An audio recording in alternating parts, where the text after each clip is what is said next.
43 of America's best, ready to rock Las Vegas in the Kobalt Tools 400, live on Fox. Field on track, beginning the pace laps. Let's have a look at the Geico starting grid for today's race. The field is set by points from 2012. That's how you do it the first three races. So series champ Brad Keselowski has the pole with Clint Boyer alongside. Four-time Vegas winner Jimmy Johnson with Casey Kane. Greg Biffle in row 3 with Denny Hamlin. Rookie Ricky Stenhouse with Kevin Harvick in row number 4. And two Vegas winners in the 5th row, Tony Stewart and Jeff Gordon. Then the fastest man in yesterday's final practice, Martin Truex with Dale Jr., a two-time runner-up here. Kyle Busch, the 2009 winner, with Ryan Newman, top 5 in the last two races here. Mark Martin and Carl Edwards in the 8th row. Then Paul Menard, Matt Kenseth, Marcus Ambrose, and Jeff Burton are the top 20. Let's talk to Kyle Busch, hometown favorite. Kyle Busch, it's DW. Got a copy, buddy? Yes, sir. Right here, DW. Hey, man, you had a great race yesterday. Can you take anything from yesterday and apply it to today? Yeah, you can definitely take the track conditions and the things that the track did, changing throughout the event, adjustments and stuff like that we had to make, apply that to today. So the Monster Energy Camry yesterday was really, really good. There was one better than us, but I think today this M&M's Camry is really, really fast. So hopefully we're the best of them all. This is your home track, buddy. What would it mean to win here? I've done it once, and it was pretty cool, man. It means a lot, and I'd love nothing more than to be able to do it again and get our 2013 season started here. So we got to start heading in the right direction. All right, my friend. Thank you and good luck. Thanks for talking to us. You got it. Have a good day up there. Kyle Busch, first driver to finish outside the chase, starts 13th. Today's race brought to you by Budweiser, the beer that starts with full flavor and ends with a crisp, fast finish. Great times are waiting. Grab some Buds. Earlier, we caught up with Jimmy Johnson's crew chief, Chad Knaus. Guys, I think the Kobalt tools to the victory today are definitely going to be pit strategy and track position. That's going to be very, very key. We've seen that with the Gen 6 car. I think it's really going to come into play today. But the crew chiefs are going to have opportunities to exploit a lot of things throughout the course of this 400-mile race. So I want to say thanks to all of you for attending the Kobalt Tools 400, and I hope you enjoyed the event. Field on the pace laps. Let's get downstairs for late-breaking stories from pit road. First to Steve Burns. Thank you, Mike. Now, while some of the best teams and drivers struggled to find grip yesterday, Clint Boyer in the 15, not among them. His race car kept getting better and better. His last 5 races on a 1.5-mile track, his worst finish is 10th. And Matt Yoakum, he also has a second-place finish and a win. Steve, the cards fell right in Jeff Gordon's hand with qualifying washed out. He starts in the 10th position. In a race car he has struggled with much of the weekend, but they hit upon something right near the end of final practice. That makes this first segment of the race vital to see how good it really is and to how big of a swing as far as adjustments go on that first stop. Chris Devoda? He pumps iron daily and listens to rap music. He's 54, but there is nothing old about Mark Martin. Should he win today, he would break Harry Gant's record as the most mature Sprint Cup Series winner. And based on the car he had in final practice, he has a great shot. Jeff Hammond? Well, Krista, Darrell Walter called the Bucks character. Today, going down in turn 1 at over 200 miles an hour from this vantage point, we'll really be able to see that. But the big character builder could wind up being Mother Nature. I'm talking about the wind. Make the car push going into turn 1 and make them loose coming off of turn 2. Mike? That's a great spot, Jeff, out there in the noonday sun of Las Vegas. Steady rain all day Friday, breezy and cool yesterday. Today, it could get up into the 70s, and with a light breeze, not a cloud in the sky. We'll race 267 laps to make up 400 miles today. 45 miles an hour down pit road and about a 7-lap window of making green flag pit stops. Teammates McMurray and Montoya both go to the rear for an engine change. And out in front of the field is the new 2013 SRT Viper 640 handcrafted Detroit horsepower. Imported from Detroit, and a world-class new automobile from the Chrysler Group here today because of Chrysler's support of Las Vegas Motor Speedway all year long. I think it wanted to stay out there and lead a lap or two. Here we go. Ready to race in the desert, DW. You got it. Boogity, boogity, baby! Let's go racing, folks!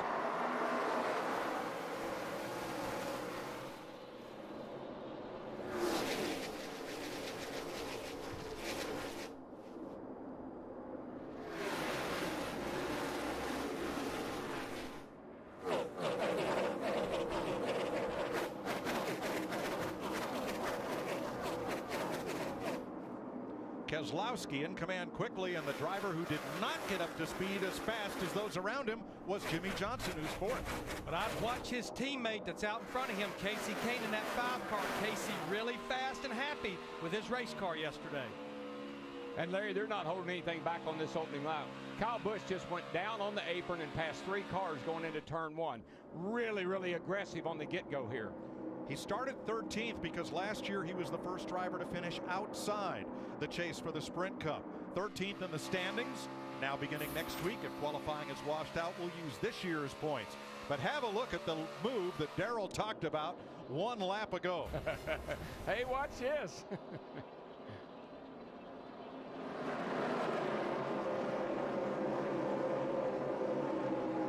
No out-of-bounds line anywhere except Daytona and Talladega. It's like playing chicken going off in that corner when you're down on the inside like that. Who's going to give? Brad Keselowski led the first 2. Boyer wiggles trying to take the lead on the low side. Boy, he almost lost that thing. But I think that's what we're going to like here today is these drivers already early in the race. They're able to run side by side, and they will run side by side through the corners. Casey Kane to second. Boyer regroups on the outside, but he's got Jimmy Johnson directly inside him. Yeah, Larry, the really fast groove is around the bottom, but that's where it's the bumpiest. What these guys have found out, they go a little high, they can run above those bumps. So if you don't have a car that's good through the bumps, run up high. Johnson makes the pass, and he is third behind Keselowski's Ford and Kane's Chevrolet. Let's see what we mean down here in turns 1 and 2, where the track has a few dips or bumps, if you will. I call those goosebumps. That's what you get when you run through there and the car gets out from under you. Oh, and by the way, I think we saw yesterday in the middle of the corner, 170 miles per hour. Yeah, 2 old whatever going into that corner down there, and that's amazing speed. Boy, Boyer has got his hands full, guys.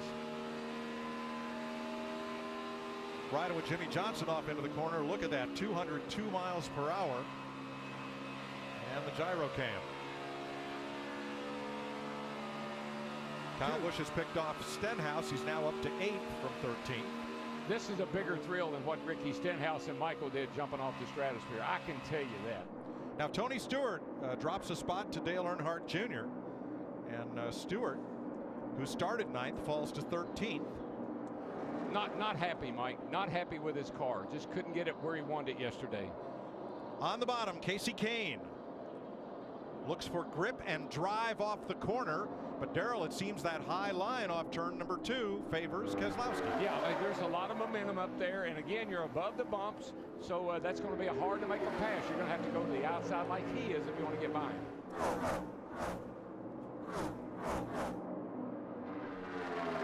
Casey Kane moves below that line trying to get a little run on Keselowski down the front stretch. You can see he pulls pretty even in the middle of the corner, but that momentum off the corner, that's hard to deal with. And I think what we'll see here is what we saw the last lap. Keselowski in the 2 gets down in the corner deeper, but it's like Kane is able to overcome that from the center right there off the corner. Matt Yoakum. Mike, that's exactly what Brad told his crew chief Paul Wolfe. The car definitely better than it was in practice, but I really have to manage my entry down into turn 1, but very upbeat so far in the 2. I think the big advantage for Keselowski was starting by points.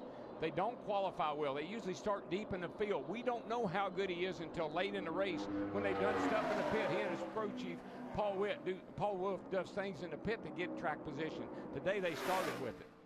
Well, Casey's car sticks on the bottom. We know that. And he comes off of 4, just a car length back of the race leader.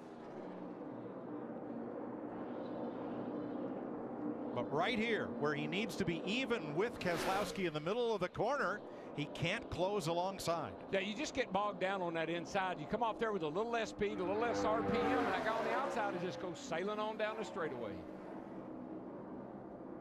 But Darrell, you talked about it at the top of the show. This is the type of racetrack that I think the focus with this Gen 6 car was on. And there you see Casey Kane again. Let's see if Keselowski can do it on the highest side here. I don't know that he will. Kane on the bottom below the white line, gets a good bit of grip, and there he goes. Casey Kane out in front, and one of the drivers who has dropped back from the start is Clint Boyer. He's fallen from 2nd to 17th. Steve Burns. And Mike, he just cannot find a place to run safely right now. Moments ago, he said, man, this thing isn't loose, it's really loose. So with all that grip they had accumulated and built up yesterday, it's gone. Yeah, I saw him a number of times, Steve, come off turn 4 sideways. I can see the numbers on the car.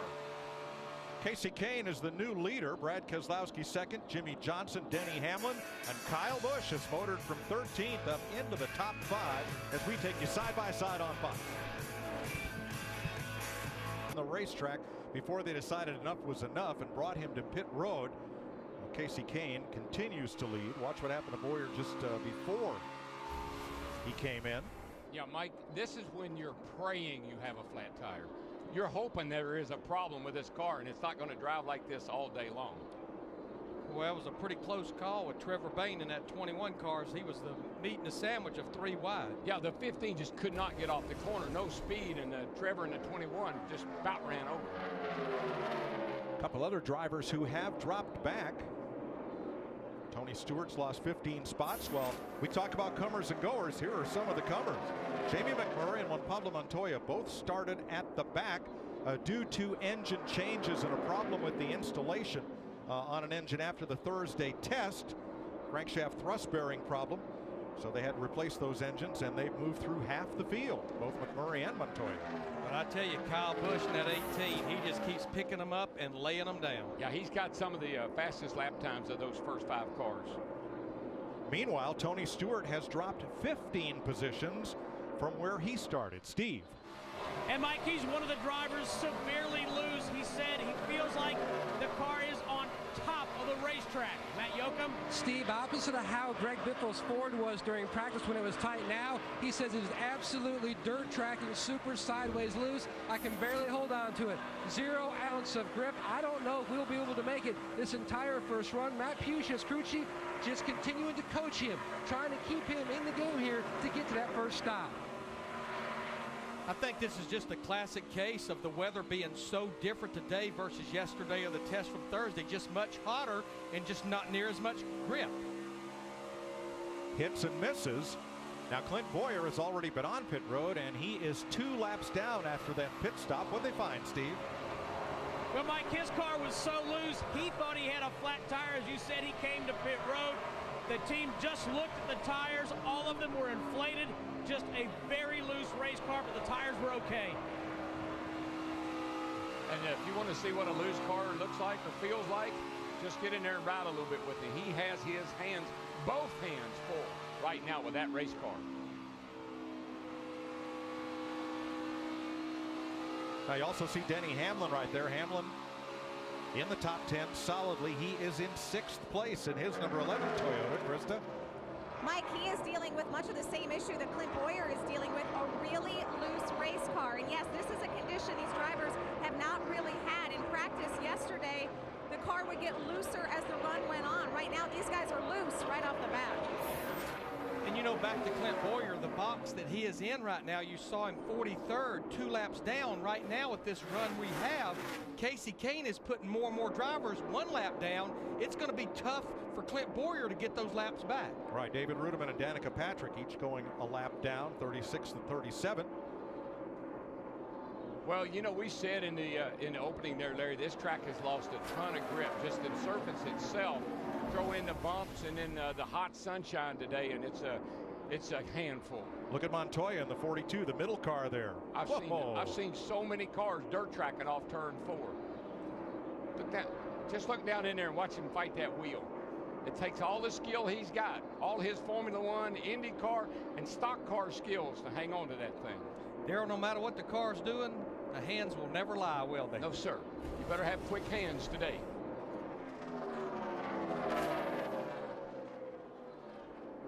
Scott Speed, Travis Kvapil have also gone a lap down. It's probably the 2 best cars on the racetrack right now, leader Casey Kane and the 18 of Kyle Busch, who is up to 4th with Kevin Harvick, gaining 3 spots now, up to 5th in the 29. Well, watch the and 2 there they lines. go after Jimmy Johnson. Kyle Busch going for 3rd. Watch the 2 lines. Busch has been on the bottom the whole time. Never has come up off the bottom. Harvick, on the other hand, in the 29, he started going high and he started picking up speed. That high line is the way to go. Oh man, burping that baby. Matt? And a great shot there of what Kevin Harvick's fighting. He says on a scale of 1 to 10, he's about an 8 loose, trying to hang on. He's moved out to the high side. That 18 car who's hugging the bottom, Kyle Busch, says, my car reacts, Mike, exactly how it did in the nationwide race on Saturday. A little tight in the front, but aero loose. It's fast, he sees.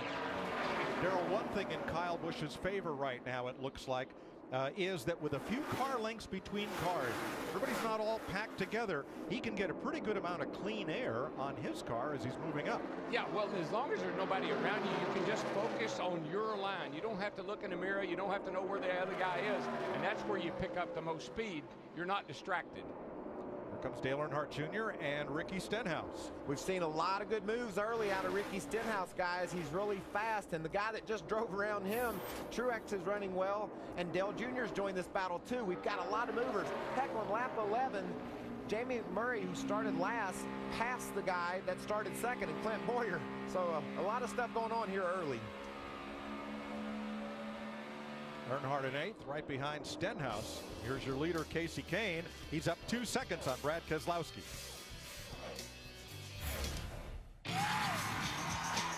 Buzzing in the infield here at Las Vegas. You can follow all of their social media chatter at cobalthotpass.com. 32 laps in the books here. Matt Kenseth moving up. He's past Stenhouse, battling or closing on Dale Jr. as Kasey Kahne has now led 22 of the 32 laps after Brad Keselowski jumped out front on the opening green flag. We've been caution free so far, averaging just over 176 miles per hour. There's a look at Keselowski, Kyle Busch in 3rd. And there is Brad Keselowski 2nd, and Busch closing in. Just about 3/10 off the series champ. Yeah, Kyle started 13th, and here he is already up to 3rd, and his car looks loose. Looks pretty loose. Jimmy Johnson in 4th. 3 seconds off the lead, but 0.8 of a second ahead of Kevin Harvick. And I watched Johnson, Larry, and he looks like he's kind of managing his car. Not pushing it, just kind of taking care of everything right now. Found a good place to run right now. A couple of lap cars, then Martin Truex Jr. in 6th place. And he's getting a mirror full of Dale Earnhardt Jr. Steve? Well, Mike, the good news for Dale Earnhardt Jr. is while many cars are loose all the way through the turns, Dale Jr. is saying his car is just loose getting off the corners. But what a start to 2013. 2 top 5 finishes, sitting up there well up in the points. But I like what Dale Earnhardt Jr. is doing right now. He's racing. He ran the support race at Daytona. He ran the race here yesterday. He said, I want to race more. I want to learn more about where the track's going to go for the big show on Sunday. You heard Kyle Busch say that's one thing you learned from racing yesterday is track conditions and what I can expect, and that's going to pay off in the race. Note that Jeff Gordon is the one Hendrick Chevy not in the top 10, Matt. Mike, he's lost 4 spots since the drop of the green, and Gordon said simply that the car is so loose he can barely touch the throttle. His car is not bad on entry, but it's just so loose that he can't go up higher like he would like to do. You don't hear a lot of concern in his voice. Alan Gustafson already has a game plan for their first stop on how to fix it. I think that's the good thing about all these cars. When you're loose, you have so many options. These cars ride on that right rear so hard that a little wedge, a little air, a little track bar, you can tighten these babies up. Kasey Kahne, your leader. On the right of your screen is Greg Biffle. He's had enough. Biffle is going to bring his Red Cross Ford to pit road. Matt? And Matt Pusha, a lot of conversation back and forth on how big of an adjustment to make for Biffle's Ford. Right now, they're going to go with Ford tires and make a track bar adjustment, significant adjustment going down to try to get some tightness back in that race car. It was just too much to handle, so he finally had to give it up and hit pit road, Mike. And that track bar that they're talking about adjusting, you can go up or down in the back. If you go down with it, that will make the car where it gets more rear grip. It's not as loose. Yeah, what I like about a track bar adjustment, it affects the car both places, getting in the corner and getting off the corner. So it's a great tool. But for these drivers that are way off right now, like Greg Biffle, even though we're about 10 laps outside the field window, I think we'll start seeing an epidemic of green flag stops. 39 laps complete. Casey Kane in the lead. Matt Kenseth on the move. NASCAR Racing is brought to you by the official automotive retailer of NASCAR in Canada, Canadian Tire, Canada's automotive store. We built the Toyota Tundra like you would. First, you'd make sure your truck's got the biggest brakes in its class. And you wouldn't want a cubbyhole for a cabin. You'd want legroom, more than any other half-ton, so you can stretch out after a hard day's work. The overbuilt Tundra from Toyota. It's the TSN Stock Car Challenge. Pick 5 drivers per week. Earn points based on their finish. Win cash prizes or the big one, a VIP NASCAR race weekend for 2 to the Toyota St. Mart 350, including return airfare, 2 nights accommodation, free race pit passes, VIP suite passes for the race, $1,000 spending money, and plenty more. Go to tsn.ca/contest and pick your winning team. What are you waiting for? Get going now. For a chemical-free way to get rid of dirt, catch it with the ultimate dirt catcher, only at Home Hardware and Building Center locations. The dirt catcher has a 360-degree swivel head and a telescopic handle, so dirt has nowhere to hide. The reusable microfiber pads are machine washable and work wet or dry on almost any surface. Pick up the ultimate dirt catcher and catch the dirt, only at Home Hardware and Building Center locations. Homeowners helping homeowners with expert advice. So you're suffering from back pain? Actually, it's a pain in my... That's tax pain. Nothing to do about that. Got tax pain? We can help. We get you the most back guaranteed. We make taxes painless. H&R Block. Basic returns now $59.99. I don't like waiting. New Vitalift Force Moisturizing Gel Serum. Ultra fast. Skin looks instantly lifted. Its ultra efficient formula fortifies the look of your skin. And with its ultra fresh texture, skin feels boosted. New Vitalift Force Serum from L'Oreal Men. Expert. Get the latest behind-the-scenes tweets from the best hockey insiders in the business. Follow us at tsn.ca/Twitter.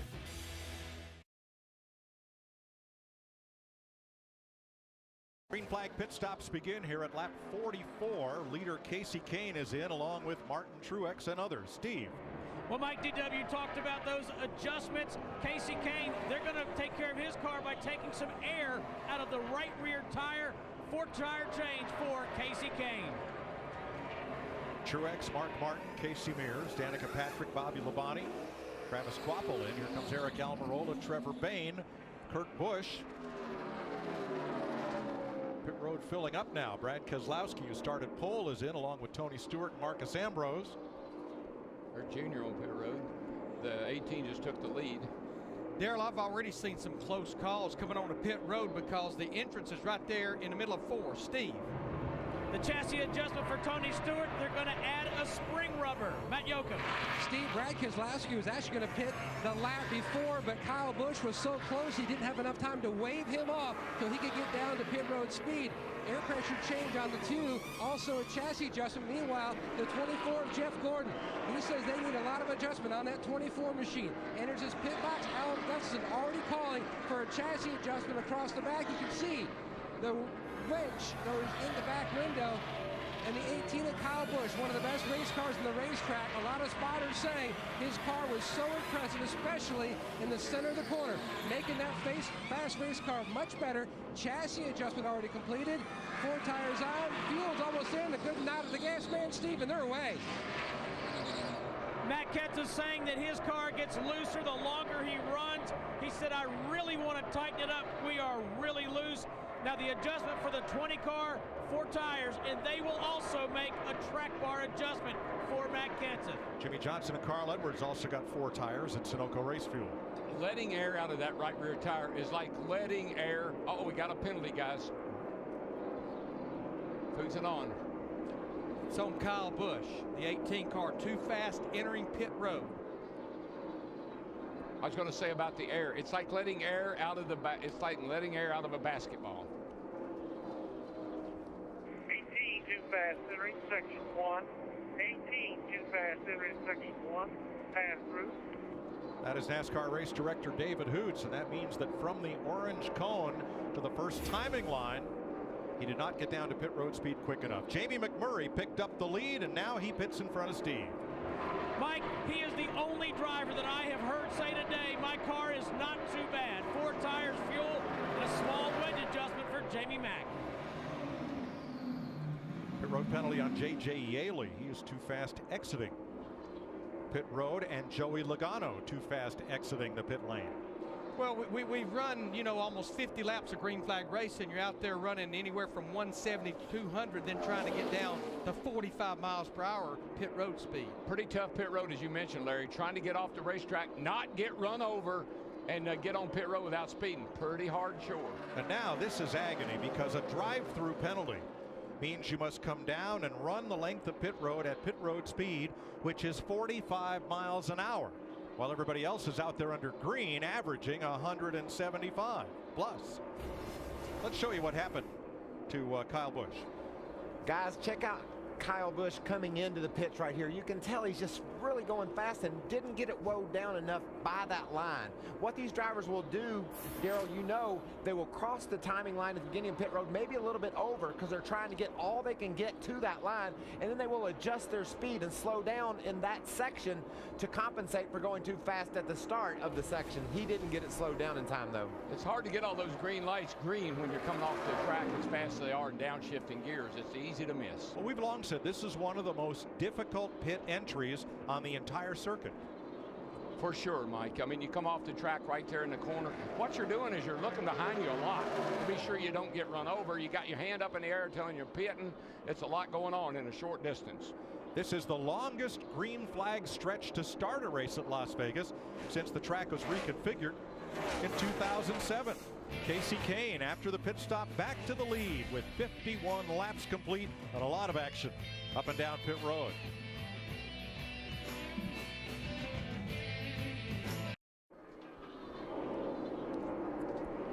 With 57 laps complete, let's take an inside look at what's happening in the Sprint Cup Series, brought to you by Sprint.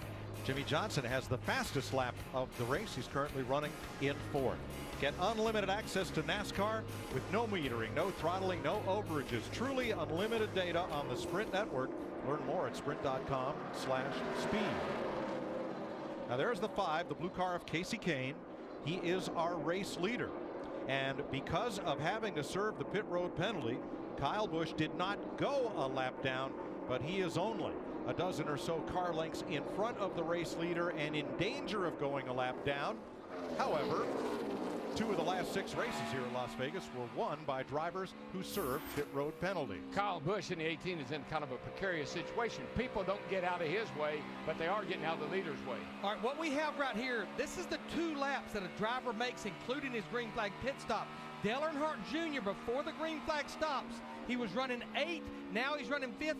That includes the driver getting on and off pit road, plus the stop by the pit crew. They obviously prevailed on that green flag stop.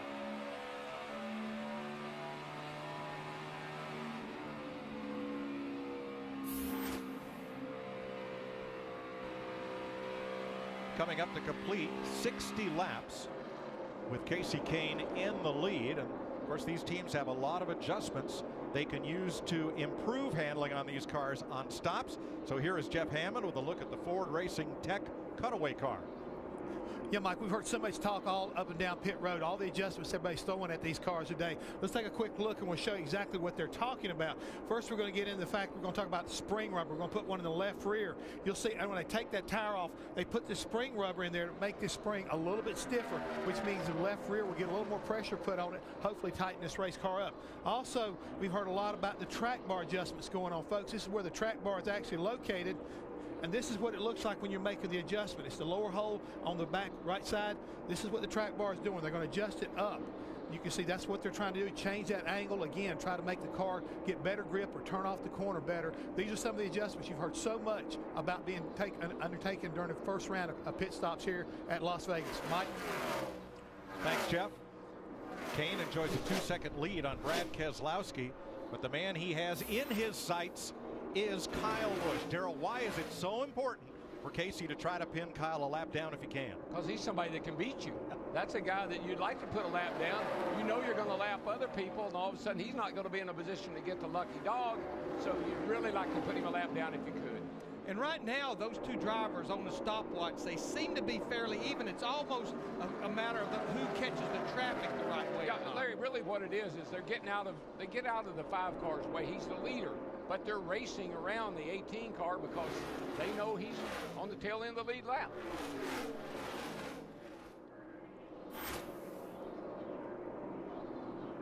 Brad Keselowski with about half a second on Kevin Harvick, pulling up on the 39 of Ryan Newman. You know, the 18, he has self-inflicted problems. That 24, he's just not going anywhere. Jeff Gordon in a 24, he's just about ready to go a lap down. A look at Harvick now in third, 2.4 seconds off the lead. Matt? His car much better on this run, Mike, and he's actually moved farther up the racetrack. In fact, Brad Keselowski's spotter, Joey Meyer, has told Keselowski, Harvick is almost running the cushion like he's at a dirt track. But what it's doing is, it's really giving him a great exit off the corner, and he's making a huge headway there. Debris on the back straightaway, as you heard over the onboard radio, is the reason for the first caution of the day. A huge break for one Pablo Montoya and Jeff Gordon. Kyle Busch had passed them. They were in danger of going a lap down.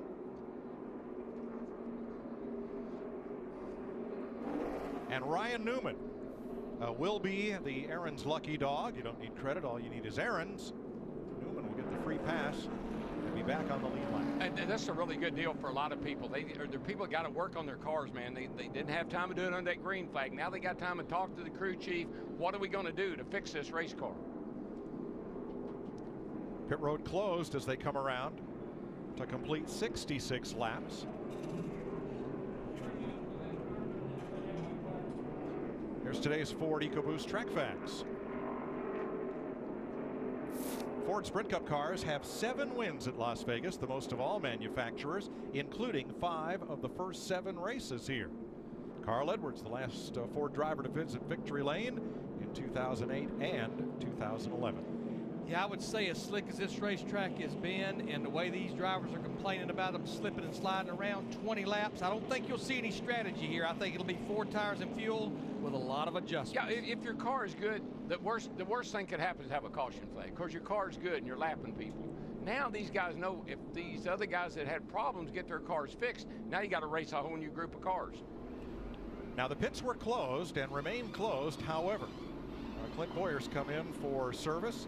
They may take some time to make adjustments, and he'll restart the tail end of the longest line. I get a feeling they're wanting to get so aggressive with adjustments. They're willing to pay the penalty of starting at the tail end of the longest line just to have more opportunities to get the pit road to work on this 15 car. First caution flag of the day, this one for debris in the backstretch. And it comes about 20 laps after everyone had already made a green flag pit stop. What's puzzling to me is Montoya. He came rocketing up through the field from the back row, made it up into the top 15, and then during this 20-lap green flag run has slid to the tail end of the lead lap. Yeah, it's one of those things. Like I said, you don't have time on a green flag stop to really talk about what's wrong or what needs to be done to the car. Crew chief takes a stab at it. Sometimes he misses it. Here they come as pit road opens. Krista.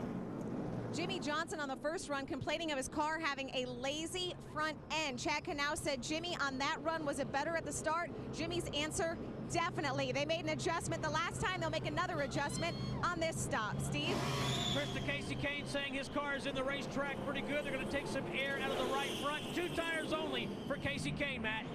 And our series champion in the upper right-hand corner, Brad Keselowski, they were talking about making an air pressure change in the right rear, possibly right side tires for the 2. He's away. Right sides for the 29 as well. Darrell, I'm a little surprised that many 2-tire stops. I know track position is important, but boy, that's a lot of laps on tires. I think that might have been some of what they saw in yesterday's race, Larry. We're under caution in Las Vegas. Vegas It's time for an AT&T race break brought to you by the nation's largest 4G LTE network, AT&T. Rethink possible. We might be working on a speed track record here in Las Vegas. Moments ago, more penalties for Greg Biffle, driver of the 16-car uncontrollable tire violation. So some of the pit stop issues we've seen early, Michael, and with this fast pace, how does that affect pit strategy? Well, you just have to make decisions what you want to accomplish when you come to pit road. I love Kyle Busch's decision to get 4 tires. He had lost all his track position when he had his pit road penalty, so he was in the back. He knew getting 2 tires wasn't going to help him a whole lot on pit road because all the leaders were getting 2. They put 4 on it. It'll be fun to watch Kyle race through the field. Las Vegas' own. He was convincing his crew chief. Discussion, let's take 4, drive through, or he said, crew chief said, next time we'll take 2. So that's the way they're thinking. What about the speed, the high rate of speed, continuous speed, the wear and tear on engines later in this race? Yeah, we talked about the lighter cars and all the aerodynamic downforce that these things have. That means they're going faster all the way around the track, and in the center of the corner, they're just barely off the gas. That puts a lot of stress on these engines, so these guys are going to have to be a little bit nervous about can they go 400 miles or will a problem happen? Track record here in Las Vegas, average speed 146 miles per hour. We're currently going at 163, so we might be working on a track record here in Las Vegas, Mike, and that is your AT&T race break. Thanks, Chris. 11 drivers took the wave around, meaning they did not pit on this caution. They got a lap back, and they include Jeff Burton and Tony Stewart. And Larry, one driver gambled with fuel only. Well, we've been watching Jamie McMurray in that one outside of the 3rd row, decided track position, fuel only for the 1 car. So he will restart 6th behind Keselowski, Kane, Harvick, and Johnson. 3 wide into turn 1. Easy, boys, easy. It's close.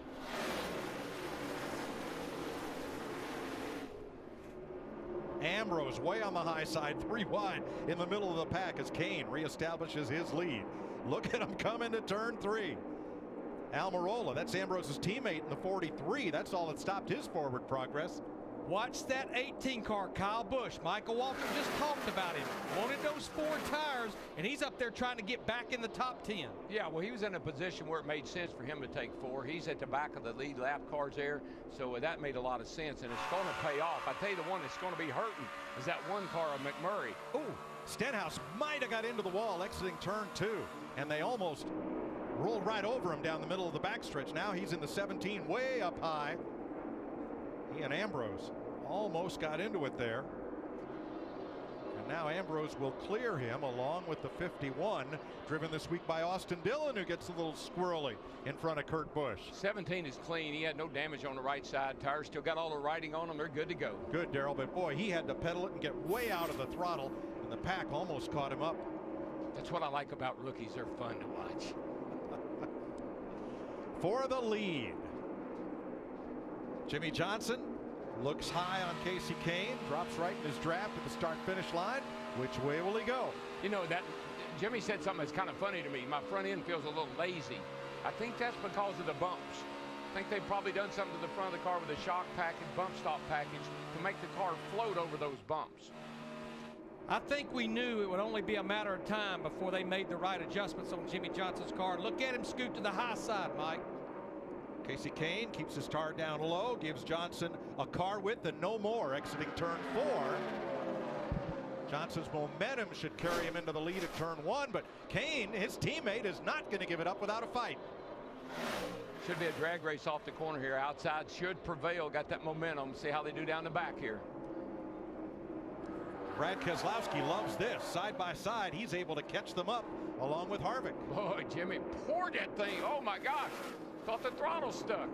He definitely drove it in there, and he picked the throttle up in a hurry. No lazy front end. Must have woken up there. Johnson to the lead.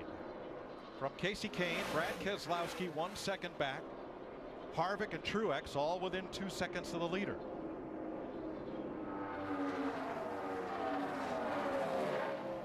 You know, I think a lesson learned here this weekend is going to be that 2 car. We hardly ever talk about him early in the race because he's always working his way through the field trying to get track position. He started on the pole today. He's been there all the way already this whole race. He's going to say, man, we just got to qualify better. Landon Castle's taken his car to the garage area with engine trouble, where he will join Michael McDowell out of the race. Matt?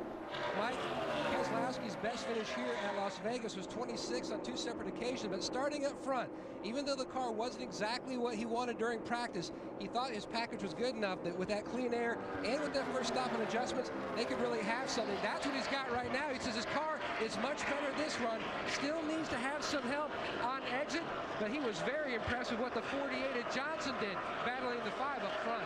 Well, one of the other Penske drivers, Sam Hornish Jr., dominated the nationwide race yesterday, and that car was amazing. I bet they got some notes from Sam's team yesterday, put it in this car, and it's up there today, looking good. Look at Kane coming back, and you watch Jamie McMurray in the 1 up on the high side. Remember, he took fuel only for track position. He restarted 6th, but Jamie has fallen to 16th. Yeah, I question was 2 tires the way to go, but I think enough drivers did it that it didn't make a difference. But no question, I think that science project of no tires after 20 laps, I think you can close the book on it. Well, it's a net loss, Darrell. He pitted 12th, restarted 6th. Now he's fallen to 16th. Yeah, I just don't quite understand the thinking on that call. Everybody took at least right side tires. You should have done that anyway. And here's Ricky Stenhouse. His position matches his car number. Krista. And we talked about the little issue he had earlier, but nothing on the radio about that. The only thing Ricky's saying now about his car is that it's a little bit too tight.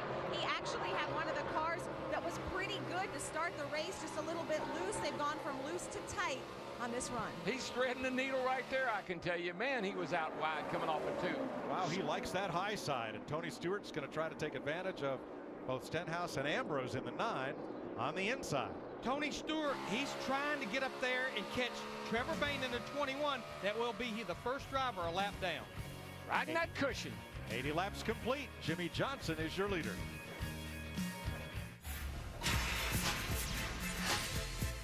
See if I can keep the lead. More NASCAR on Fox coming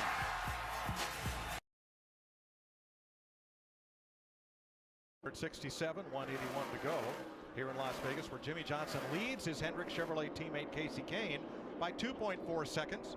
Brad Keselowski another 2 back, just ahead of Kevin Harvick. Martin Truex Jr. rounds out the top 5. That's 3 Chevys, a Ford, and a Toyota in the top 5 positions after we've had 1 round of green flag pit stops and 1 round of caution flag stops. If I'm a driver and say, I don't know what they did that 48 car, but give me a whole bunch of it, because it set him sailing, buddy.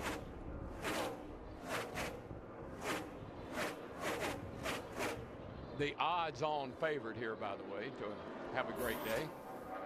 And let's pick up on Danica Patrick's day with Krista. Well, Mike, we don't have to tell you that not having qualifying really hurt her. She started way in the back of the pack, and that's where she stayed. She got on the radio early in this race and said, I don't have to tell you guys, I'm terrible. How terrible? Listen to the adjustments they made on the last stop.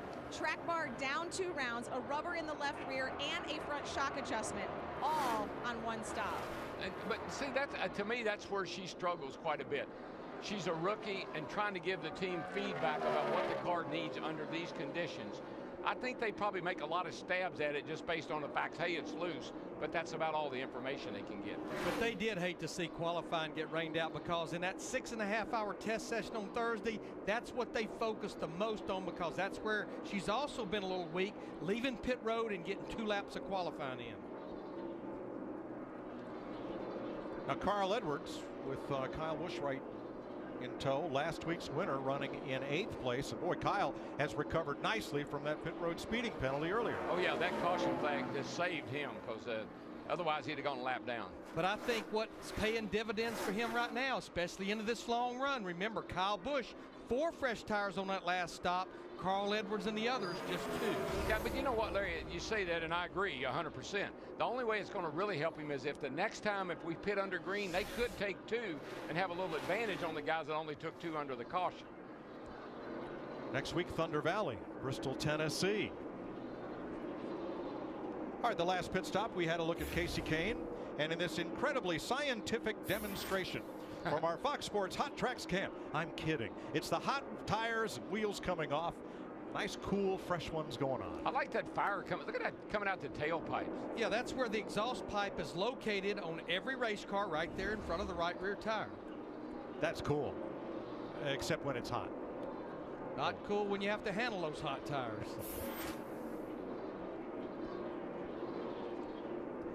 Well, for Hendrick Motorsports, there are 3 cars in the top 6. Casey Kane in second, Jimmy Johnson the leader, and Dale Earnhardt Jr. in 6th. Riding along with Junior. But for their teammate, Jeff Gordon, it has been a struggle. Let's go to his pit. Mike, 16 wins on a mile-and-a-half racetrack like Las Vegas. Gordon won here in 2001, but it has definitely been a handful and a struggle much of the day. We're way off. 10-4, hanging in, bud. We are good for 3 laps, and then we're right back to the same stuff. Loose, loose, loose. The previous run, Gordon thought they were actually making headway, and then he said, actually now, we are much worse and getting worser. The car is just loose. We are not making any gains. We are going to have to take a significant swing on our next stop to pit road. Hits and misses. We talked about this at the top of the day, Larry. Some folks will hit the setup just right. Some will come to it. Some will miss it and spend a lot of the day catching up. And then what makes it tough, we're almost 100 laps into this race and only 1 caution to really be able to work on the car. And watch what happened to Travis Kvapil on pit road just a moment ago. Left side up in the air. Ooh, ooh, ooh, ooh. And the jack is stuck under the car on the left side. He got the left side of the car jacked up, and he's trying to take off with the car jacked up. And right there, I think the jack had probably turned on its side, and that nobody could do anything.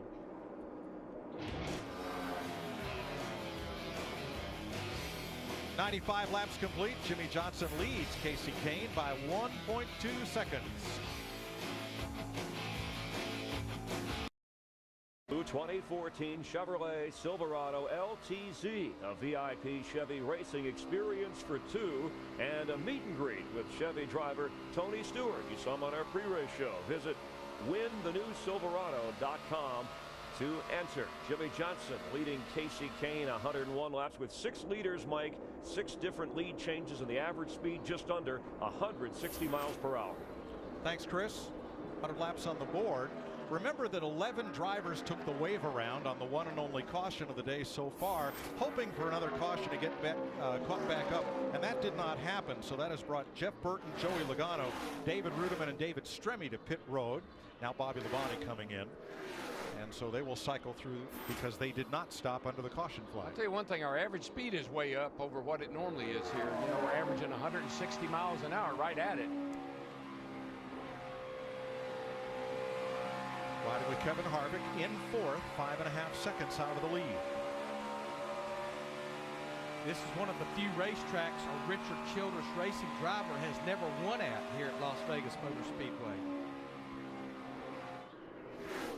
And behind him, just about 0.7 of a second back, Martin Truex Jr., who led all drivers in number of points earned on these mile-and-a-half super speedways last season. Yeah, you go back to our race at Kansas last year in the spring. He did everything but just dominate that race, but didn't seal the deal. Battle for 6th, Denny Hamlin running right where he started. And behind him, Dale Earnhardt Jr., who's picked up 5 spots since the beginning.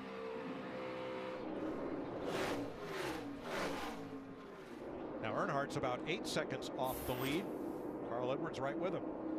Carl Edwards, I love the interview that Darrell did with him in the pre-race show. I think you're right, Darrell. You can't even wipe that smile off his face after that win last week. He was a happy man, I tell you. That was a lot of relief for the old boy. You know, of his 20 Sprint Cup wins, half of them have come back-to-back. 10 out of 20.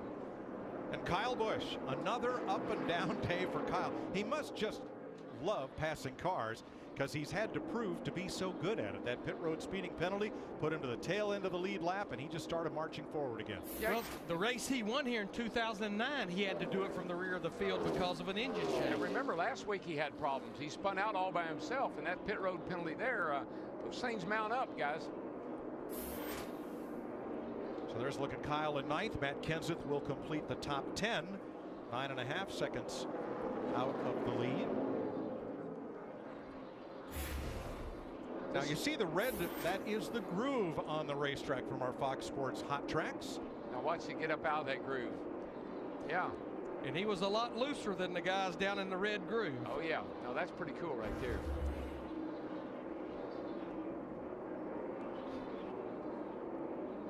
Johnson remains 1 second ahead of Casey Kane, and they have gained a bit of ground on Brad Keselowski, who's now 3 seconds back.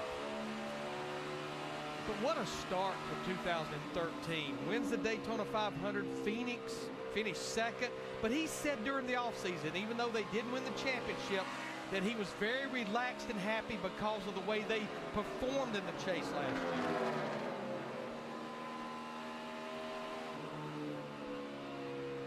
.108 laps complete, and another round of pit stops coming up soon as crews get ready.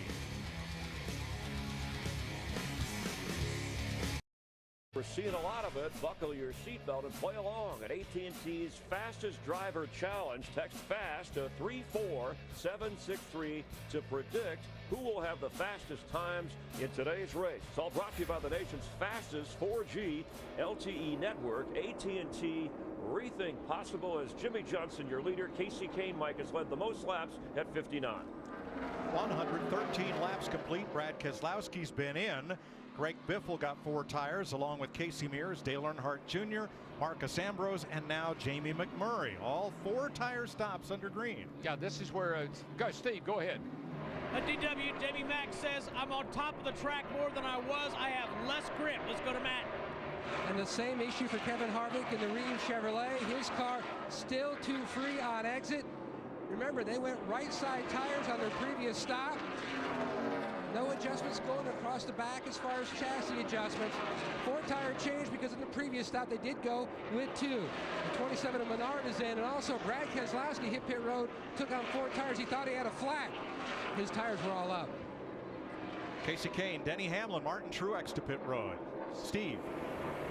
Well, Mike, Casey Kane saying recently that the right front splitter was hitting the racetrack. They had taken some air out on a 2-tire change the last time.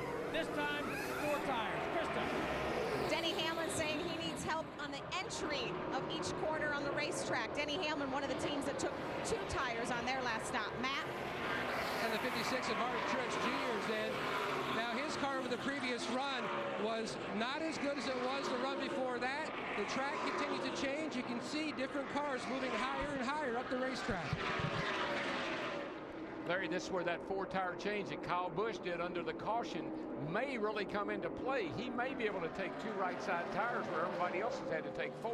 Yeah, Darrell, I hear what you're saying, but I think the amount of time he's going to have to be there for a full load of fuel, go on and get 4 tires. And at least 1 pit road penalty. Here's Matt Kenseth in, Eric Almirola coming out, along with Trevor Bayne. Steve. Matt Kenseth on pit road. Mike, he says, I'm loose, but not as loose as I was to start the race. See right side tires. They too will go with 4 tires and an air pressure adjustment, Krista. Jimmy Johnson talked about back on lap 110 saying he completely lost the nose off turn 2. That's really the only issue he's had on that run. He's coming in right now, 2 tires on the last stop. They expect to make a 4-tire change, which they will on this stop. Tony Stewart in and out, and now Kyle Busch. 11, too fast entering, section 1. 11, too fast entering, section 1. Denny Hamlin penalized. That's 2 of the Gibbs cars have been kicked for speeding coming in. Same section, though, coming in. Matt. And the 18 of Kyle Busch service already complete on his car. His car, the 18, much free this past run. He needed to make some bigger adjustments. 2 free on entry and exit. Krista. Remember Ricky Stenhouse, the car that went from loose to tight. So you see making the adjustments. The first time he's been tight all day. They're trying to get that car loosened up for him. He drives better with a loose car. He said, I needed a little loose so I can wheel it. But Stenhouse became the 7th different leader of this race as pit stops cycled through. He's a Stenhouse. What do you say, Darrell, in the pre-race? He's running for Rookie of the Year? Rookie of the Year. Why didn't I think of that back in the Ricky Rudd days? Ricky. 119 laps complete after these green flag stops. Log jam in front of the race leaders. Jeff Burton and Marcus Ambrose trying to battle not to go a lap down, and Jimmy Johnson almost caught them all up in a big way. Yeah, that I can't tell you which car that is. Trying to Josh get pit Weiss road. in the 35. Yeah, he caused a bottleneck right there, and Johnson was all over it. Took a while here, but Johnson finally got past one of those two and continues on as the leader. Casey Kane now second. Brad Keselowski, that 4-tire stop benefited him. Yeah, because he came to pit road a bit early because he had a flat or thought he had a flat. He was able to get the benefit of those 4 fresh tires, but now he loses second to Casey Kane in that 5. Yeah, that debacle there down in turn 4, it cost Jimmy Johnson it cost him all the lead he had, and now Kane is back on there right on his back bumper. Looks like he might be ready to pounce back on him and get the lead back. Well, I think Ambrose in the 9 is fighting so hard to stay on the lead lap. That's hurting Jimmy Johnson in that 48. Johnson to the high side. Ambrose gives way.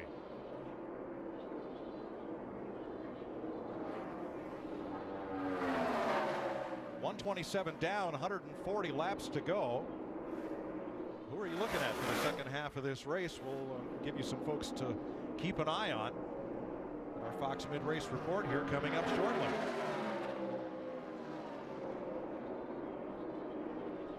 Three Chevys, a Ford, and a Toyota in the top 5 with 139 laps to go in the Kobalt Tools 400.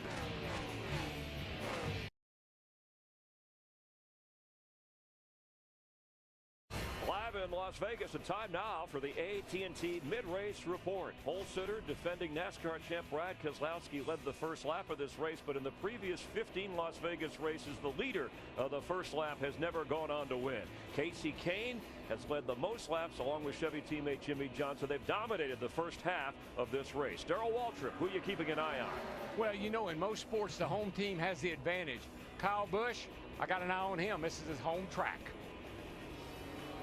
I like what Dale Jr. is doing, guys. He's making progression. He just moved around Martin Truex Jr. You remember how he closed last week in Phoenix? He was challenging for the win late. Little pit road miscue cost him, but watch for him to be tough at the end. Michael, we're halfway with only 1 caution, but we've had 6 penalties on pit road. Most notably, Kyle Busch in the 18, his teammate Denny Hamlin in the 11, speeding on pit road. If you're going to win this race, you better be penalty-free the rest of this way out. Steve. Well, Larry Mack, the 5 team has been penalty-free. More to the point, they have kept up with this racetrack for Casey Kane. Every time they make an adjustment, that 5 car gets just a little bit better. Martin Truex Jr. is a solid performer. He scored the most points of anybody on all the mile-and-a-half tracks last season. He's been in the top 5 most all day, and currently he's a solid 4th, Chris. And the fast pace of this race, Mike, and fewer cautions, limited restarts make it tougher on drivers to make up ground, like Tony Stewart, Jeff Gordon, and Denny Hamlin. And the halfway leader in Las Vegas has won this race just once in the last 8 tries here. That is your AT&T Mid-Race Report. Got a lead change going down the back there, guys. A 5-car Casey Kane just drove around Jimmy Johnson to take the lead. Kane back to the front at 138 of 267 laps in the Kobalt Tools 400 on Fox.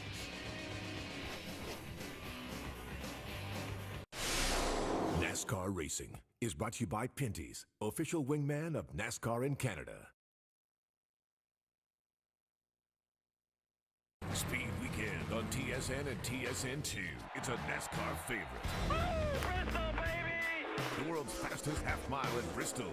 Saturday, the nationwide drivers pound the pavement at the Jeff Foxworthy's Grit Chips 300. Then on Sunday, who will avoid frustration and each other? Oh no, there they go! And the leaders take each other out! To take the Sprint Cup Food City 500. Speed Weekend starts Saturday at 1:30 Eastern on TSN2.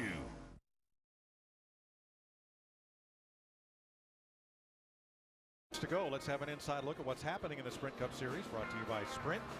Jamie McMurray started in the back. He is the biggest mover. He's up to 11. Get unlimited access to NASCAR with the NASCAR Mobile 13 app and truly unlimited data from Sprint. Learn more at sprint.com/speed. You know, Mike, Larry, the guys have a term they use. They call the track, they say it rubbers up. And that's what I'm seeing with the racetrack right now. kind of from the bottom up to the middle, looks like the track's rubbered up. It's pretty black. What these guys are starting to do is really, really search for some new asphalt to run on, which is right up around the top of this joint, and they're sailing around the top of it right now. Kyle Busch on the move. He has passed Martin Truex for 4th place. So it's Kane, Johnson, Keselowski, Kyle Busch, and Truex, the Fast 5 right now, as we go to Jeff Hammond. All right, whenever you're ready. Hey, right now down in pit road, Larry McReynolds was talking about the penalties and how they can get guys in trouble. As you see cars coming off right in the orange cone, that first section, a lot of guys have been caught through their speeding.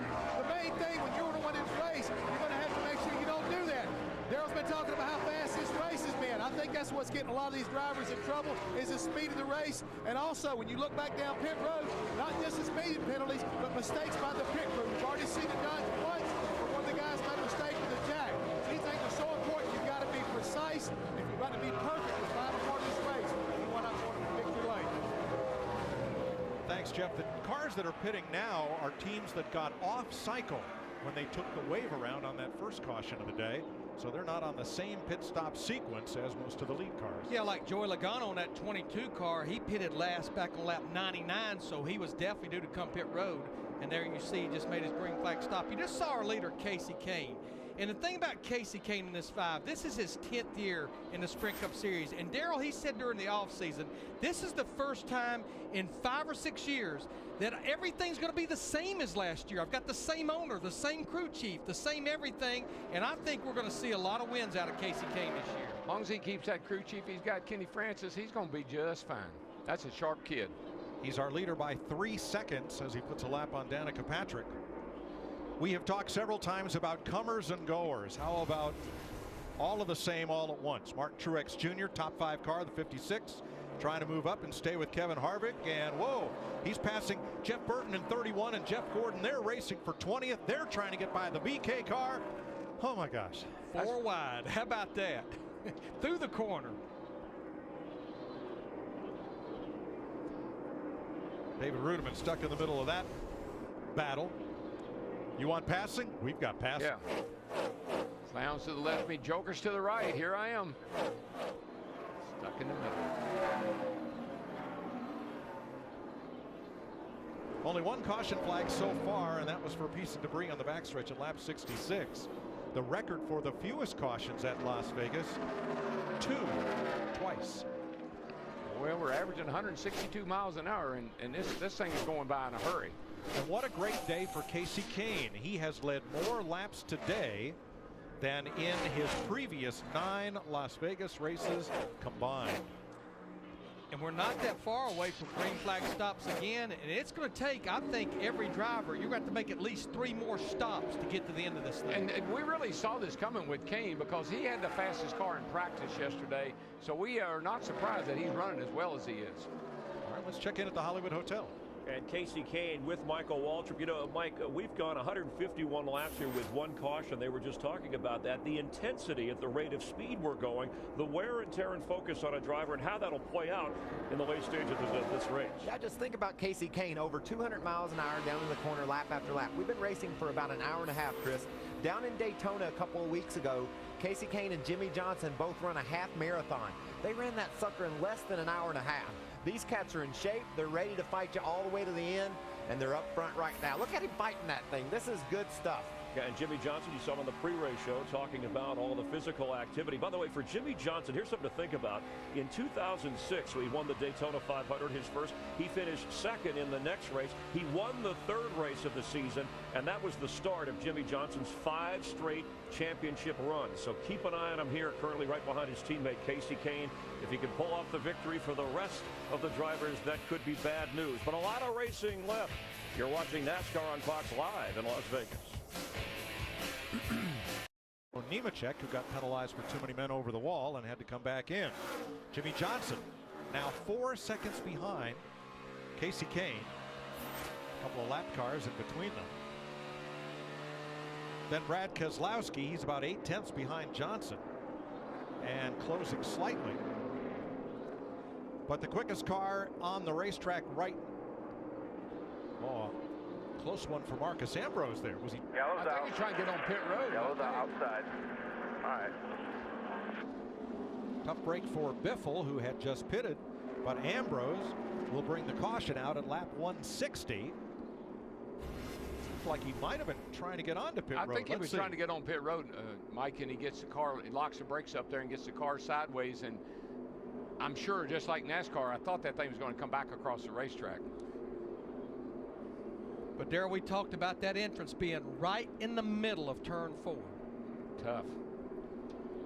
You know, he almost spun that car. That was quite a save by Ambrose. It really was. If you saw the car, it was in that transition from the apron to the banking, and that was a sweet job right there.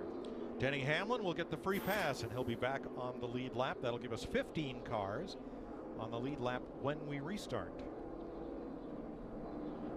The SRT Viper has the field in tow. And let's see if pit road will open this time around. And this pit stop here, it's right outside the window of making this stop and doing it on one more, but don't count anybody out. Why are you looking at me? Because I knew where you were about to head. Good thing we're not in the window business here. This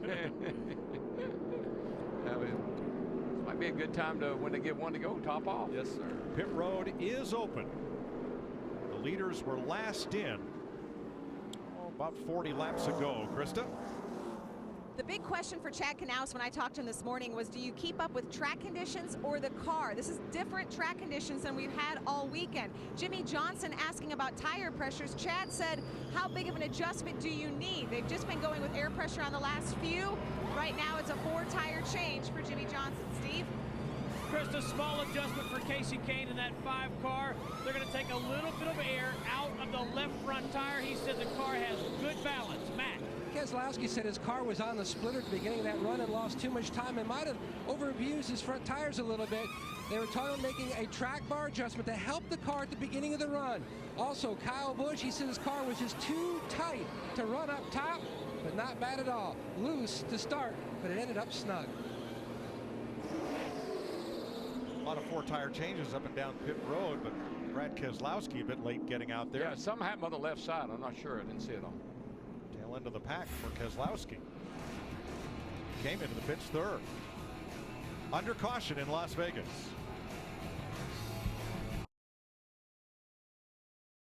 Caution of the day. Jimmy Johnson got a great stop. Got out of the pits ahead of his teammate Casey Kane, Kyle Busch, Matt Kenseth, and Dale Earnhardt Jr. We're a lap or so away from getting back to green, so let's show you what's fresh off the wire. Brought to you by KFC. Brad Keselowski. Matt? And during that stop, Colin Fambrough, the tire changer, they indexed the wheel. Some of the lugs, one fell off. You see him put it back up on. They lost the time, which equated to about 10 spots on the racetrack. Trent Cherry, the pit crew coach, he had the guys huddled. They were looking over the film, much like an offensive coordinator looking at game film, seeing exactly what happened so they can make sure they know if it was a problem with the changer, the carrier, or if it was just something amiss with the lugs in the wheel. But this is what you get in 2013 in NASCAR. Great game film like this, so make sure problems don't happen in the future. He came in third, came out 13th, and that's what's fresh off the wire.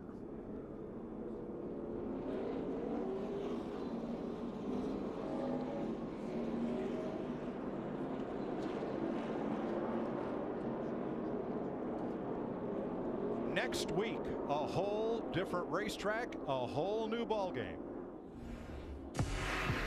Next week, NASCAR on Fox takes on the world's fastest half mile, where I've won 5 times. Kyle Busch dominates in Bristol.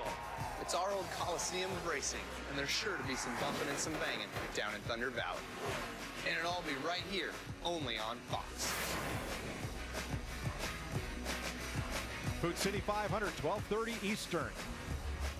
In racing's Roman Coliseum. Last time we were there, they were throwing helmets, pointing fingers, doing a little bit of everything. And that's what I look forward to, Larry. Next week, all this pin-up aggression is coming out. All right, Jimmy Johnson elects the outside for the restart. Earnhardt and Edwards, row 3. Truex and Martin, row 4.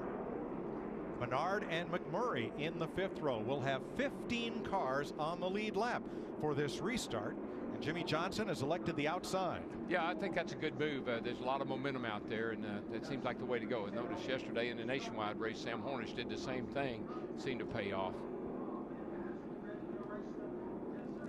I think we're going to have a cast of characters that are going to show up now. I think that 20 car with Kenseth and that 18 car, they're right there. I think they're ready to go racing hard.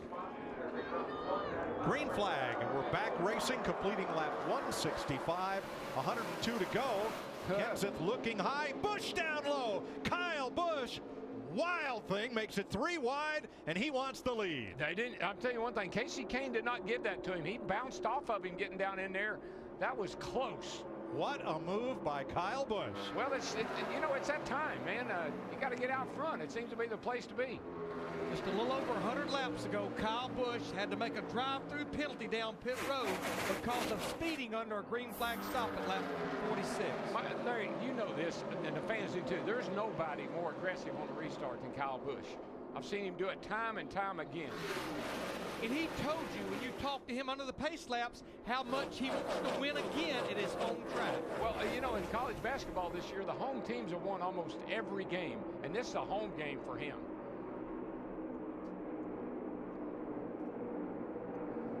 He was so far down below the white line a bit there, you saw the dust flying up behind his car because nobody'd been that low all day. And just to make sure and drive the point home, no out of bounds below that white line at Las Vegas Motor Speedway. That's free game down there.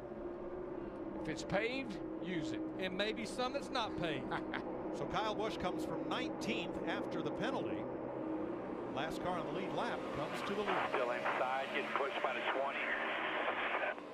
2 wide inside, all the way on the bottom. 2 wide inside. 2 inside, 1 inside, 1 inside, 1 inside. Clear behind 18, clear behind 18. Kyle Busch graduated Durango High School, 16 miles from here, in 2002. And when he came by the front straightaway, the very partisan crowd, there were a lot of arms in the air. Some with open hands waving, some raised in a fist. But here are your Toyota top performers.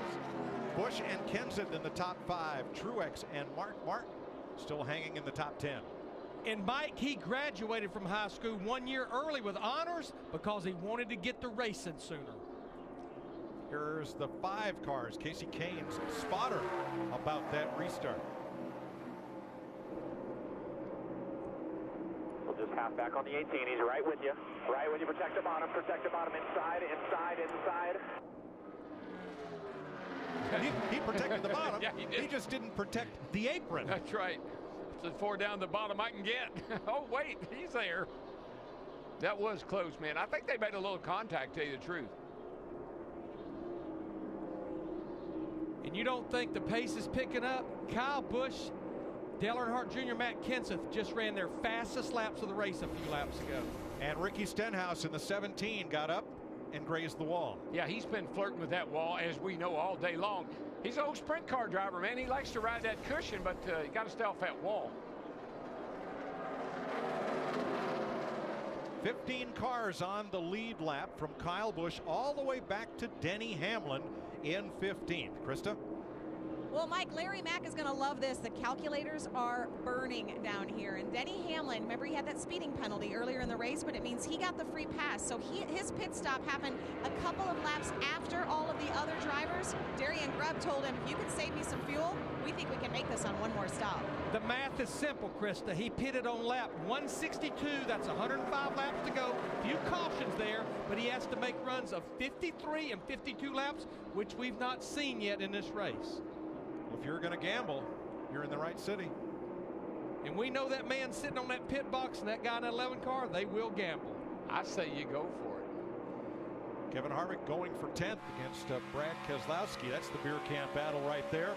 How about you grab the volume knobs on that great surround sound system you have with your big screen TV and get a NASCAR on Fox?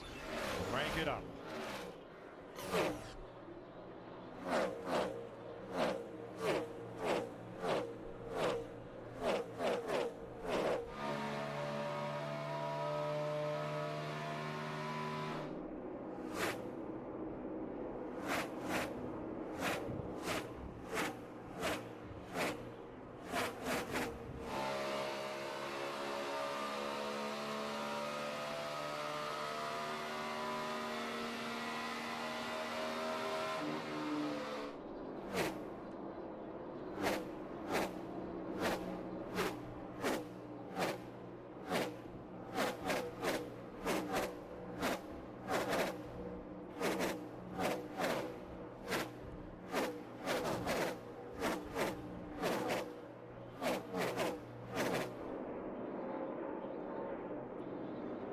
Kyle Busch 1.4 seconds up on Casey Kane, who has a little daylight to his teammate Jimmy Johnson and Dale Earnhardt Jr. There's first to second. Scott Speed has taken the Levine family racing Ford to the garage area. Steve? Dale Earnhardt Jr. could be a player, Mike. He's saying the front end of this race car drives better on the bottom of the racetrack, so he knows where he wants to be. Likewise, Matt Kenseth in the 20 car. Matt saying, I know which grooves I want to be in this racetrack, and we've changed the balance of this car. It's coming to me sooner than it has on the previous runs. I like Kenseth's chances today. Yeah, you know why? Candles. Candles? Birthday. 41 of them on his cake today. He's never won on his birthday. In fact, he says he's never raced on his birthday. And that car's been quick. I still think he's just going through that getting comfortable zone, but he's getting closer every week. 2 Toyotas, 3 Chevys in your top 5 with 90 to go. 84 laps to go in the Kobalt Tools 400. Casey Kane and Kyle Busch have been fighting back and forth. The lead changed hands several times. Now Kyle Busch was out in the lead pretty solidly, but had this bobble about 7 laps ago coming off turn number 2. And that allowed Casey Kane to get to him. Yeah, the car took off. Looked like it caught the edge of those bumps, took off, and this is the end result. 2 laps later, Kane went under to take the lead. Effect. All I know is we've got 83 laps to go, and I am finished with the I can't pass with this race car conversation because we've seen it today. Well, let's take an inside look at what's happening in the NASCAR Sprint Cup Series, brought to you by Sprint. Casey Kane has led the most laps of anyone today. Get unlimited access to NASCAR with truly unlimited data from Sprint. No metering, no throttling, and no overages, all on the Sprint network. Learn more at sprint.com/speed. I can tell you, as I watch my little timing and scoring here that we have, the guy that's eating into this lead that these fellers have is that 20 car. He is marching up there at a 10th or 2 a lap. Well, and Darrell, he's one of the ones we talked about at the top of the show. Felt like, you know, with where he was going to be starting back in the 18th position, almost mid-pack, that it was going to take him a while to get there, but we knew he'd just keep chipping away at it. So the Gibbs cars are running 2nd, 4th, and 15th. Denny Hamlin right now. They've had engine woes over the last couple of weeks as Jimmy Johnson pulls up on Kyle Busch for 2nd rather. Is there still a big concern there? Well, I think there always will be a concern, but let's go to Matt on Kyle Busch real quick. Now, Kyle Busch said when he was out front, his car was great, and then it started to go a tick to the free side, and then he has lost all grip on this 18 machine now, just trying to hold on. And concerning fuel, Dave Rogers first told him, conserve fuel for me, save your stuff. And about 3 laps ago, he said, don't worry about saving fuel, just drive as hard as you can go. Well, yeah, he would have to have 2 53-lap runs. But, Mike, I think when you've had as many issues as they've had, there's always a concern. But I think they feel like they've nailed it down to the valve springs. A lot of miles here on Thursday at the test. And this place here is going to be a great testament have they truly figured the engine situation out. With the resources they have, when they have a problem, they usually get it fixed pretty quickly. It's just like the guys had trouble with the Hendrick engines, 42 and the 1. They put the transmissions on the engines wrong and caused an engine problem. So there was a couple of those Toyota issues that were self-inflicted. You notice our gyro cam, the little angle, it's about halfway between the banking at Daytona a couple of weeks ago and Phoenix last week. 20 degrees of banking in the corners. And yeah, you don't want to see the yellow, and never mind the red. But here, even the straightaways are banked. Except for pit road, you never get completely level racing around Las Vegas. Man, that was close to just 48 and 18 split the 34 there going around him, and that got interesting. Well, I think they know now, even with lap-down drivers, they cannot mess around. That the race is winding down here with only 77 laps to go. Darrell, there used to be a protocol for drivers getting lapped, and they talk about it in the driver's meet. Either lap cars stay to the inside or lap cars stay high.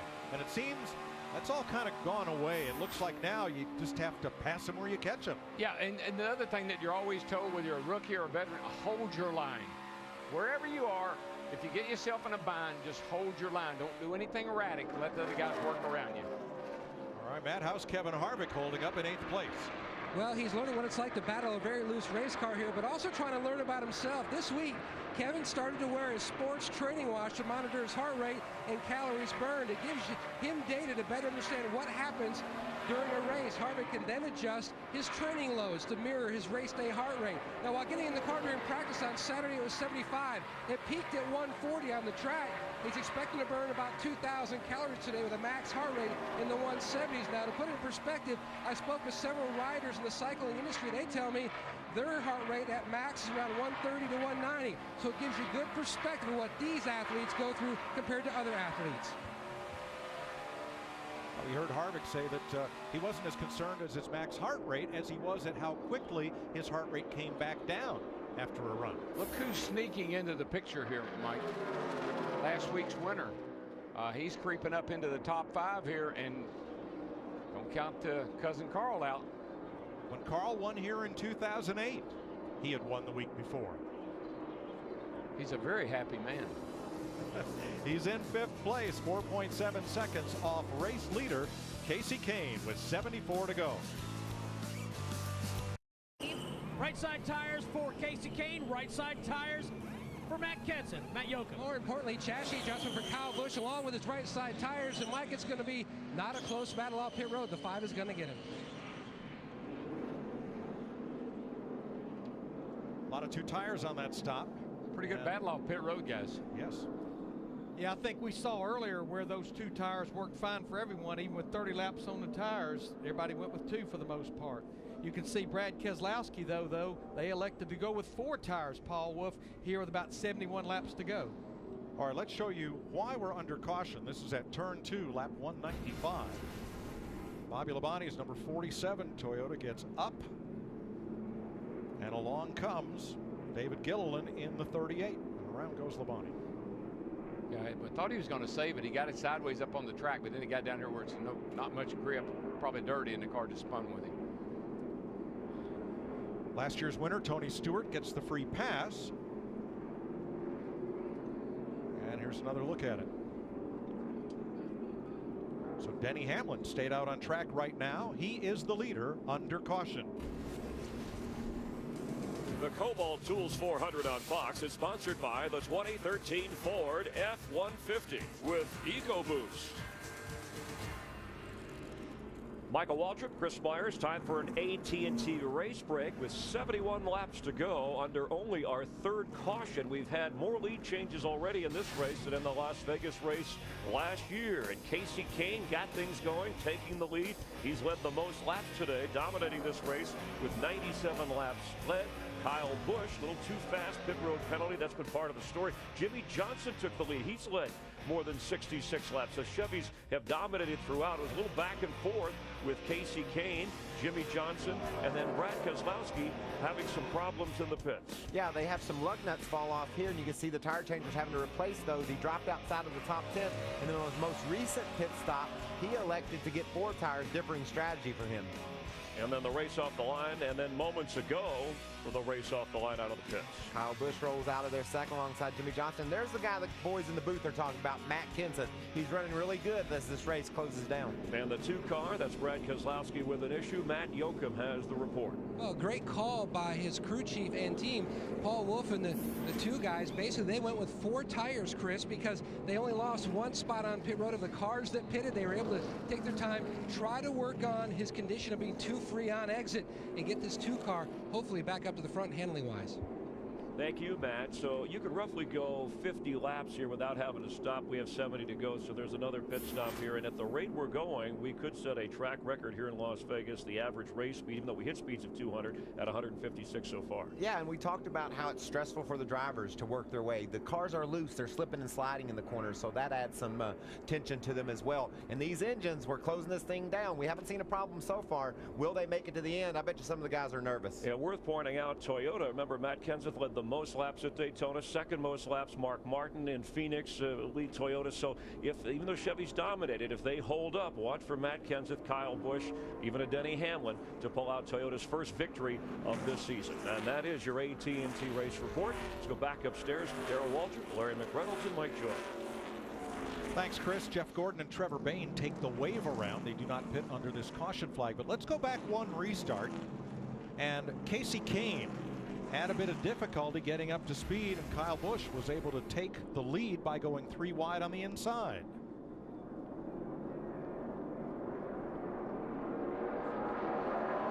Now here's what Casey had to say once things sorted out. I got to figure out the restart's a little better. We got a good car, smart racing, plenty of time. He also said he didn't want to beat the race leader, Jimmy Johnson, to the line, so he didn't have quite enough momentum to hold off Kyle Busch. Let's see what happens this time. Remember, Denny Hamlin did not pit. He was the last car on the lead lap.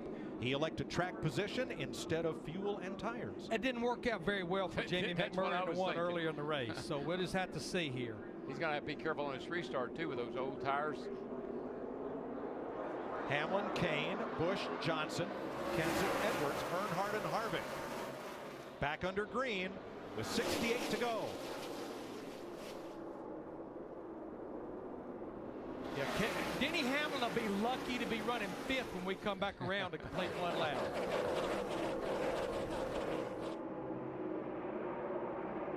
His teammate Kyle Busch up for second. Here comes Kenseth rocketing through the field in that yellow number 20. And Busch wants the lead again. And the fans come to their feet. He's got it. Yeah, Kyle is really, really good on brand new tires. He's got a car that goes like crazy for about 15, 20 laps, but then that 5 seems to come back on him. But Mike, we talked about the importance of restarts, especially late in the race at the top of the show. Well, if we get a couple of green-white checkers and Kyle Busch is anywhere near the front, stand back. Well, you know, he said in the when I interviewed him in the start of the race, he learned a lot about track conditions, the groove and everything, and he's really he's using it to his advantage right now. Since Kyle Busch joined Joe Gibbs Racing, this is his longest winless streak at 29 races. You know, I can compliment him like yesterday, he finished second, and you can compliment him, and the one thing that always comes out, I just want to win. Second doesn't really excite him much. He just wants to win.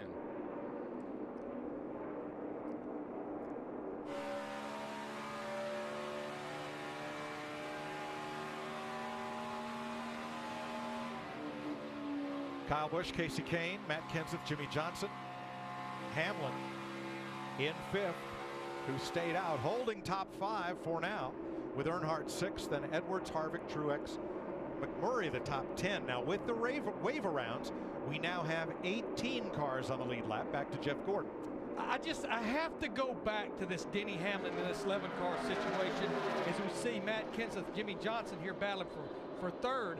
They're going to have to come to pit road in about 10 to 12 laps because they have not been to pit road since lap 162. I do not understand that call. I don't either, Larry, but they must. They know something we don't know. Well, we know they were going to try to make it on one more stop based on green flag runs. We know we got a heck of a battle for 3rd place. Right there, Matt Kenseth and Jimmy Johnson side by side for 3rd. Let's get more from Denny Hamlin's pit with Krista. Up on top of the 11 pit box, we know the 11 was off sequence. Darian Grubb, the crew chief, working the numbers. Can you guys make it on one more stop? Yeah, we can make it on one more stop, so we just had to gamble there and try to get a little track position back. We lost it there mid-race with the pit penalty, so it's Vegas. We're going to gamble a little bit. I knew you were going to say that. Thanks, Darian.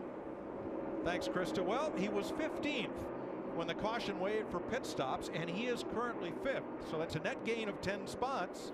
If he can hold station till he needs to make that stop, then we'll see. Short-term gain. I'm not sure it's not going to be a long-term loss. So. Darian Grubb, a winner here in 2006 with Jimmy Johnson. 62 laps to go. The Kobalt Tools 400 on Fox is sponsored by Kobalt Tools. Kobalt, the next generation of top tools.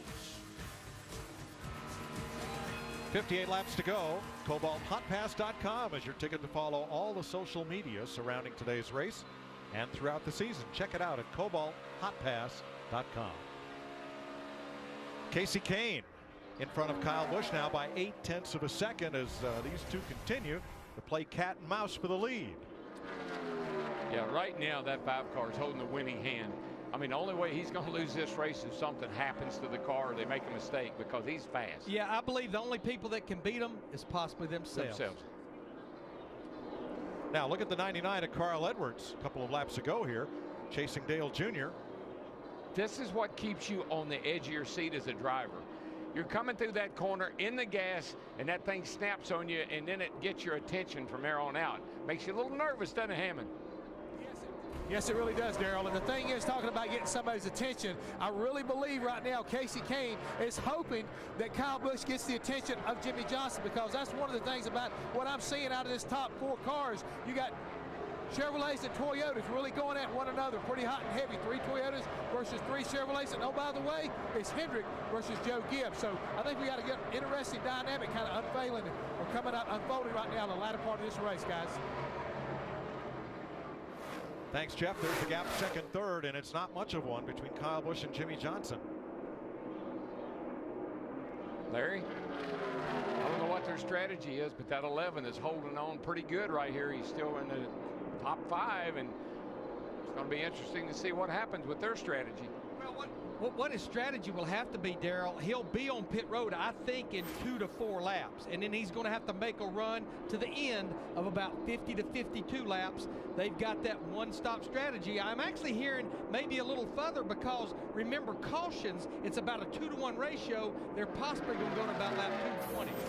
But can't that strategy of Darian Grubb and Denny Hamlin's in the 11 only pay off if this race goes green all the way? Well, they certainly don't need a caution to come out between the period when they make their green flag stop and all of our leaders make theirs, probably somewhere 20, 25 to go. That will absolutely burn them. They need this thing on this strategy. They need it green to the end. You know, there always seems to be one byword or watchword at every track we go to. Listen to this collection of driver sound bites throughout the day. See if you can figure out what today's watchword is. I get too loose when I try to do that because I'm so loose. Feel really loose. Getting looser and looser in the center. Loose in the middle, loose off. Loose everywhere. I hear you, brother. I hear you. I don't know what that one was. That's a lot of money for those radios, and that's the only words they know.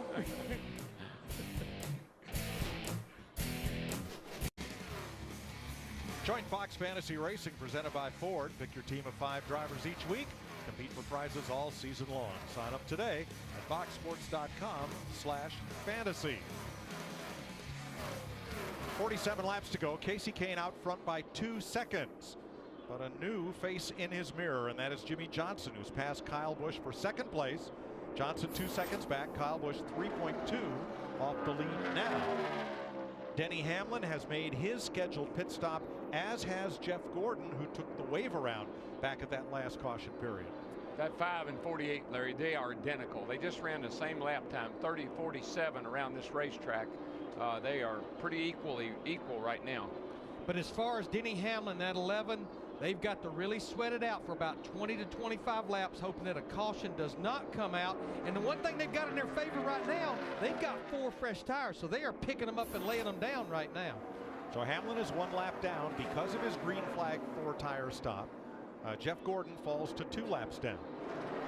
And here's 8th place. Kevin Harvick and Brad Keselowski, who started from pole, about 12 seconds off the lead. And Keselowski caught him, and Harvick had a little bit of a rough time here. This is 1 lap ago.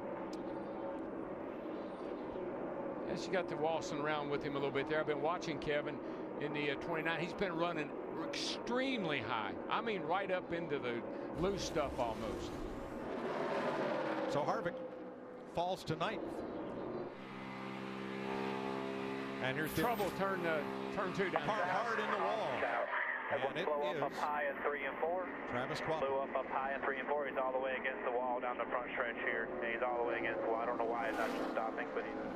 And he did not hit the wall, but all that smoke came from a big grenade under hood of Travis Quapple. Not what Denny Hamlin and Derek Grubb wanted to see. I think their only choice will be to stay out and take that wave around and see how it works for them.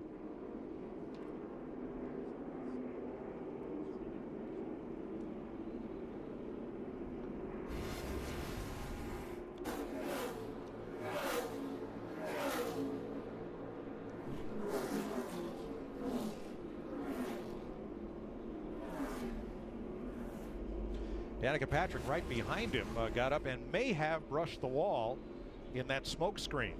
Car looks clean, Mike. She goes by here.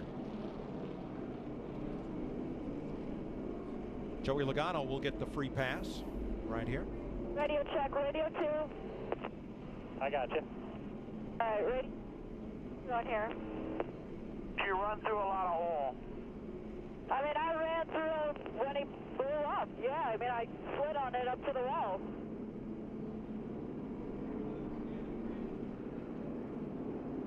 You see, look at all the oil on the windshield. Yeah, I think she's going to have to come to pit road. She didn't hit the wall, but she got mighty close. Larry, if they pit now, 43 to go. Yeah, everybody can make it from here, and I truly believe, based on what we've seen pit roads closed right now, but I think we'll see most of these guys go with 2 right side tires. But back to the 11, Denny Hamlin, I think they have to stay out and get that wave around and try to get back on this lead lap. Tell you what, I was shocked as to how well the 11 hung on those old tires. I thought he would fall way back, but he's paid a little price at the restart to the really good cars, but then kind of settled in. But it's all going to sort out because the lead lap cars will likely pit right now to make their last stop, and that will make Hamlin the leader when we go back to green. Or will it put him just back on the lead lap? Yeah, I think that's back on the lead lap. You're right. Yeah, because he's 1 lap down now. That's correct. Fox Sports proud to partner with Johns Hopkins Medicine at the forefront of groundbreaking research into autoimmune disorders like MS and lupus. Join us in the fight against autoimmune diseases. Donate now by visiting hopkinsmedicine.org/Fox. You're right. He was Hamlin was 1 lap down, so that will get him back to the front if he doesn't pit. Could take the wave around, be back on the lead lap, but at the tail end. At the tail end. The one thing I do also need to clean up, we had so much going on. Chris Devoda did confirm he actually just took 2 tires and not 4 when he made that green flag stop. They've dropped quite a bit of speedy dry because Travis Quapple dropped quite a bit of oil and fluid. So the pits are open. This could be the last stop of the day. Let's see what happens. Krista. Chad Knaus asking his driver Jimmy Johnson, how was it at the start of the run? Jimmy Johnson answered back with 1 word, good. Remember, he has more wins at this track than any other driver with 4. An adjustment on this stop, Steve. Right side tires only for Casey Kane. He says his car is good. No tires for Matt Kenseth. Let's go to Matt.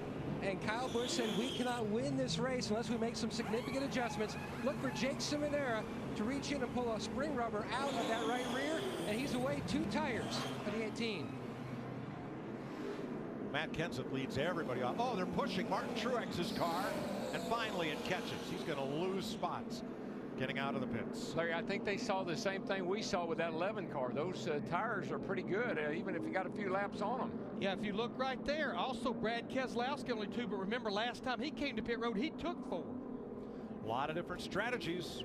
We'll see how it plays out in 41 laps.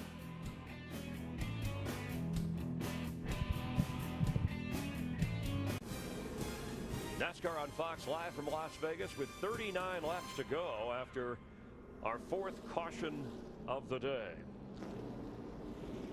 An issue on pit road moments ago for Casey Kane, who's led the most laps in this race. Yeah, you see they complete their service, but the spotter's saying, or the crew chief 1, watch the 14. The 14's coming in. That delay cost Casey precious track position. Watch from the top. You can see the 5 car, the blue car on the inside, and here comes Tony Stewart on the outside. Just as he gets ready to turn in, Casey's ready to go, and if he had went, there would have been contact. And Kane's communication frustrated, a little angry at Tony Stewart and the 14 crew. At the moment, as we have cycled through here, Matt Kenseth is your leader for the second time as Casey Kane stops or falls back to 6th at the moment. Let's listen in on Kane's transmission. Sorry about that, man. There wasn't nothing we could do there. What was he trying to let us go? I think at the last second he hit the brakes, but he was coming at us really hard. Yeah, Casey was trying to figure out what happened, why there was such a delay, and I don't think he was angry as much as he was just confused. He didn't understand why he couldn't have gone, and the spotter was thinking that maybe Tony slowed up to let him go. And Kyle Busch, let's listen in or take a closer look at the pit stop issue here. You can see they're working on the right rear, and there was a holdup there. And again, there's some differing pit strategies during this pit stop round 2. We saw the 2 car of Brad Keselowski take no tires along with Matt Kenseth. How many times does Paul Wolf put Brad Keselowski up at the front of the race near the end? He's a master strategery today. Strategist, I think, is the word you're looking for. I was the Sarah Palin strategery I brought out there. We knew where you were going. Casey Kane led only 58 laps in his previous 9 races series, led over 110 today, but you see the pit stop has had an effect. And Kyle Busch, after finishing 34th and 23rd in the first 2 races this season, is trying to win the first time this year and to help Toyota, which currently has Kenseth in the lead, Mike. 17 drivers taking the wave around, including Denny Hamlin, as we expected. A bunch of them getting back up onto the lead lap here. So we will restart with 18 lead lap cars. Logano, Hamlin, and Biffle back onto the lead lap after that. Hey, Larry, how did we say the five might lose this race? Only if they beat themselves. And that was not their fault. They probably made the wise decision, but now he's back there in a little bit of traffic. Going to be so interesting if he can work by these guys and get to the lead. Casey Kane will restart 6th. Yeah, Darrell, with 37 laps to go, as good as he's been, I think he can get there. I think that 20 car is going to get out there, and even on those old tires, I think he's going to be pretty tough to catch. Matt Kenseth, Brad Keselowski, no tires up at the front of the pack. Jimmy Johnson, Carl Edwards, Earnhardt, Kane, Busch, Menard, Martin, Almirola. Man, contact all over the place. It's almost like Edwards in the 99 didn't get going, and they just stacked up behind him. Down into the speedy drive. Easy, boys. That was Jimmy Johnson. And Kenseth has the lead in the backstretch. Not a pretty restart. No, it wasn't. They were making contact, pushing each other. Got a little ugly there for a second. That's Earnhardt up high in the orange car in 4th. Kyle Busch right with him. I think the 20 car bottles this whole deal up. I think what happens to him, he's got those old tires on, he and Keselowski both, and they just don't really get going that great. You see the 20 wiggle, Carl gets into the back of him and actually gives him a shot forward, which got him to the lead. Right here. That accordion's all the way back to about 10th place. It's like that big spring. It just shot to the 20 car forward. Well, maybe that's what Matt Kenseth needed to put the nose of his car into the wind. He's the 8th different leader today, 22 lead changes. Well, this car, the 20 car, has been fast every week. I mean, Daytona, he had a car that could have won the race, had problems. There's a pass for 5th place there. The 5 car is coming in a hurry. And he's got plenty of time, Darrell, with 35 to go. And Matt Kenseth, no tires on that pit stop, just ran the fastest lap of this race. Well, maybe he had the best set he had all day on there. They didn't want to take them off. Steve? Hey, Mike, I just asked the car chief on the 20, Jason Shapiro, if they had enough fuel to make it to the end. He said, that's a real good question. He said, we put enough in to make it to the end, but no extra. Yeah, Matt Kenseth, Brad Keselowski, Carl Edwards, and Mark Martin, who's up in the top 10 in the 55, all just ran their fastest lap of their race. Well, Larry, it always comes down to this. You've done everything you know to do the car. Now's the time to show what you got. They all have to go 41 laps on on this tank of fuel. And we've been that far. We've been that far on the green. So as long as they're full, that's the whole question. The 5 by the 88, so he's definitely got his nose down and headed to the front. And another engine lets go up in turn 3. Is that Ryan Newman? It is. 2 weeks in a row. Trouble for Newman. Still coming. You guys have to stay up there. All single mile on the bottom. There's the caution. Yellow's out now. Yellow's out. Sorry, guys. I missed the shift and the restart because they all jumbled up. And the thing about it, the driver has to fess up because they have the ability to see that on the data. Top of your screen, next to the yellow car, there's Newman.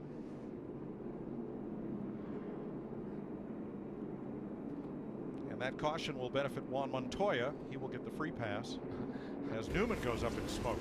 Back in the day, we had those reset tacks, you know, Larry, and so if you missed a shift, you'd reset that sucker real quick and pray that nothing happened to it. So now Denny Hamlin, who was on pit road at lap 217 and would have to go 50 laps, including these caution laps. What do you do, Larry? Well, I think with basically 18, 19 drivers on the lead lap, if you're back there in the back fourth of those drivers, come on to pit road, make sure you're full of fuel, adjustments, and tire. That's a no-brainer. I mean, if you're outside the top 10, you come down, you're going to do everything you can right here to see if you get your car a little bit better. And what if you're in the front 5, Darrell? You want tires or track position? That's a no-brainer. Yeah, the top five, they're a lot like the pig with bacon at breakfast. They're committed now. There's no turning back. All right, I got to tell that story now that you open that up. It was breakfast of bacon and eggs. Junior Johnson was telling the story, and Bill France wanted Junior to run the whole series for points, and he says, I'm involved, but I'm not committed. And he explained to Bill, he said, when you sit down to breakfast of bacon and eggs, the chicken is involved, the pig, he's committed. Yes, he is. And that's like our top 6 to 8 drivers right now out there on the racetrack. Not only is the driver saying, I can't hear you, the crew chief is saying, I can't hear you. Pits are open. Be kind of lonely in there, and here's Denny. Krista. In the last words, Darian Grubb just told his driver nothing to gain or lose. Let's come in. Let's go ahead and get 4 tires this time. Remember, they just took 2 last time. They're looking for a little bit more security, just a slight track bar adjustment, and telling Big Scott Wood, just a little splash of fuel. We're good, but just a little bit more Sunoco juice, we'll be good to go. Yeah, you know this. You think about what they did, it could have backfired on them. And it did until they took the wave around, and now they're back on the lead lap. Even though they're the back, they're not a lap down. Greg Biffle was the next to last car on the lead lap. He's also in there. Boy, he's had a tough up and down day. Look at the bandages on the side of that car. Could probably use one for the day that they've had. Surprising, because this is a track where you expect Greg Biffle to just be right up there amongst the front runners. I think he's one of the drivers that the weather change really fit, because he was fast on Thursday, wasn't quite as happy yesterday, and I think today just really threw him a curveball. So a bit of a surprise that drivers like Tony Stewart did not pit. Kevin Harvick, Jamie McMurray, Ricky Stenhouse, Joey Logano. They were all toward the tail end of the lead lap, but all chose not to come down pit road. Well, if you got enough fuel, and we've already seen that, staying on old tires is not the worst thing in the world. Ask those 2 cats running first and second.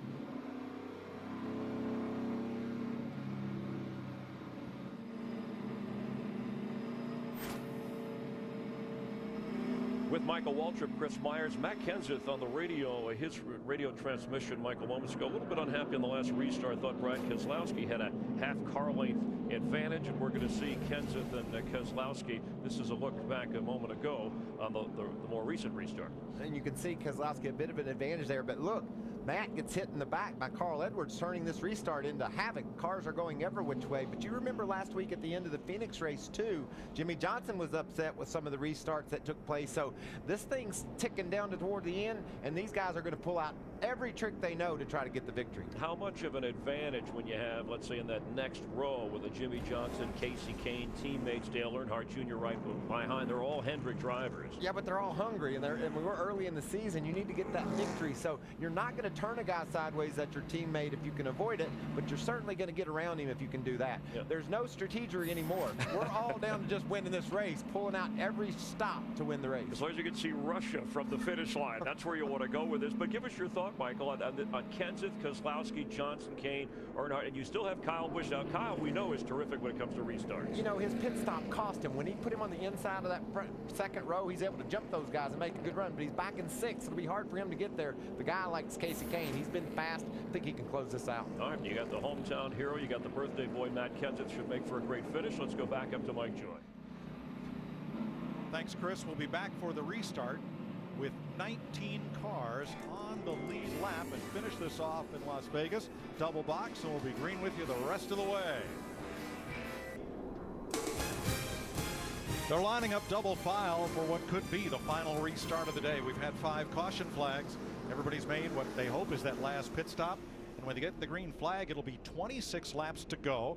Matt Kenseth's Toyota, Brad Keselowski's Ford, ahead of the Chevys of Jimmy Johnson, Casey Kane, and Dale Earnhardt Jr. Larry, you've been saying all weekend long, it's all about the restarts. This could be the big one. This could be the one that makes or break you. But what I like, Michael Waltrip touched on it, there's no strategy. It's a bunch of hungry hounds trying to win this race. I say you wake up Jesse, because it's getting ready to get big.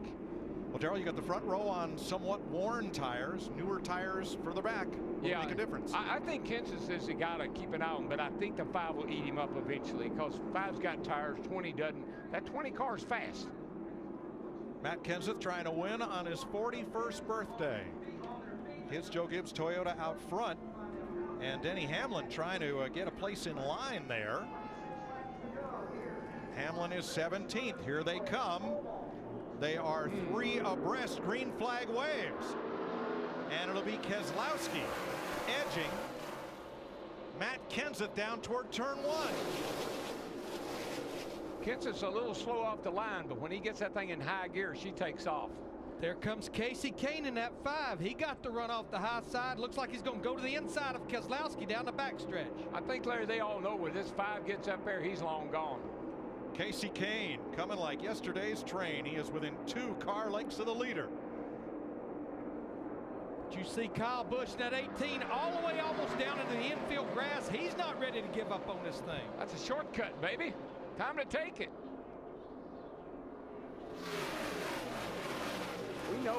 We know for a few laps that 18 will be up there because he gets incredible restarts. How about this? Kenseth, Kane, Kyle, Keselowski. What they all have in common. They all want to win. They have a K in your name.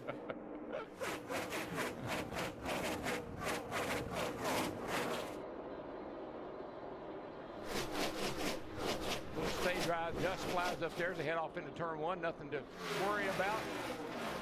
Kenseth's laying down some fast laps.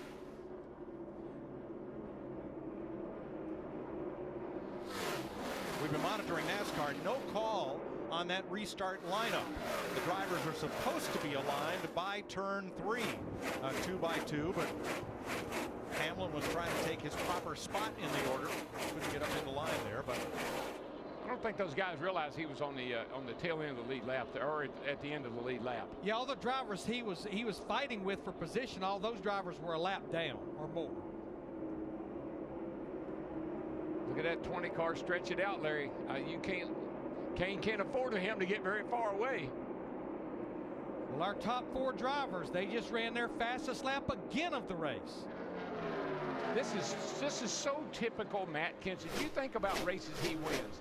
He doesn't always dominate them, but all of a sudden at the end of the day, he's got the car to beat. I see Matt Kenseth out in front in the late stages of a race. I keep thinking the silver fox, David Pearson. Yeah, there's some parallels there. There are.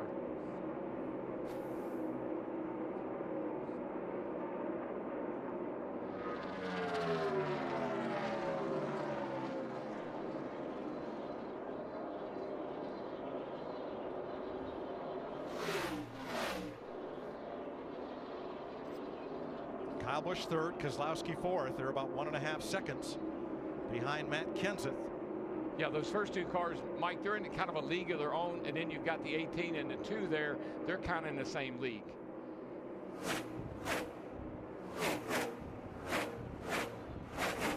Time now for our sprint. 20 to go. With Matt Kenseth leading, Casey Kane sits 0.6 of a second behind him. 20 to go, and I like that 20. Kane has led the most laps today, 113 of them. He wants to lead one more, and that's lap 267. How about Kyle Busch? Remember lap 46, he had that pit road speeding penalty, had to come back and overcome that, led the race, sitting there in third. I think he'd like to see another caution. If either of them are going to win, they're going to have to get past Matt Kenseth. Let's go to his pit with Steve. Jason, you got a great restart. Do you have enough fuel to get to the end, and can you hold off the 5? Yeah, thanks to that last caution there, we should be good on fuel. Wish I had a little better tires on the car, but Matt's doing a great job. Our Dollar General Camry's been good all week. And we finally got it in the spot. We needed it in. We'll see if we can pull it off here. That is the sweet spot. We know that. And that gap now holds at 0.4 of a second. It was 0.6 2 laps ago. They were about the same on the stopwatch that lap, but the lap before that, Casey Kane in the 5 beat Kenseth in the 20 by 0.2. Well, that's what we've seen all these restarts and all day long, really. The 5 just gets better and better and better. He's able to chase down just about anybody he's had to. Kyle Busch, Brad Keselowski fight for third. Jimmy Johnson alone in 5th, Martin Truex 6th, and Carl Edwards has taken 7th from Earnhardt. Yeah, that 2 car's been, you know, it's been good, but they've had so many issues. It's mighty good to see him get his way back to the front. Third, here comes Keselowski again. He got a great run off turn number 2. Down the Nellis straightaway, which honors the Air Force Base, right across the road. And Kyle stays high. Nothing right there. Now in the top 10, Menard in the 27, Tony Stewart in the 14, or is it now Kevin Harvick in the 29 battling Stewart for 10th. What a turnaround for Tony Stewart in that 14. Less than about 70 laps ago, he was a lap down, had to get the free pass to get back on the lead lap. Yeah, he was not happy with his car, Larry, when this race started. He knew he was going to have his work cut out for him. First to second, 2 car lengths apart. Third to fourth, 2 car lengths apart. How's this one going to unfold with 15 laps to go? Well, it was about 1.5 tenths that time with Casey Kane. He just keeps moving the car around, DW. Probably tires, Larry. You think about the tires on the 20, the tires on the 5, a little bit better tires on that 5 car. And that's exactly what Jason Ratcliffe, the crew chief for Kenseth, just said. But if he had taken the time to get those tires, he wouldn't have this track position. It was a great gamble. Oh, I like the call. I'm not questioning the call. He did the right thing. These 2 guys here are putting on a show, buddy. Well, neither one of these drivers got off to the start they wanted to get off to at Daytona and Phoenix. And here they are running 1-2 with 14 to go. You know, I love what Matt Kenseth is doing now, guys. He saw Casey Kane on the high side of the track making a move. He didn't know what his car would do when he went there, but he knew he had to go there. He had to take Casey's line away, and so far, that defensive move is paying dividends.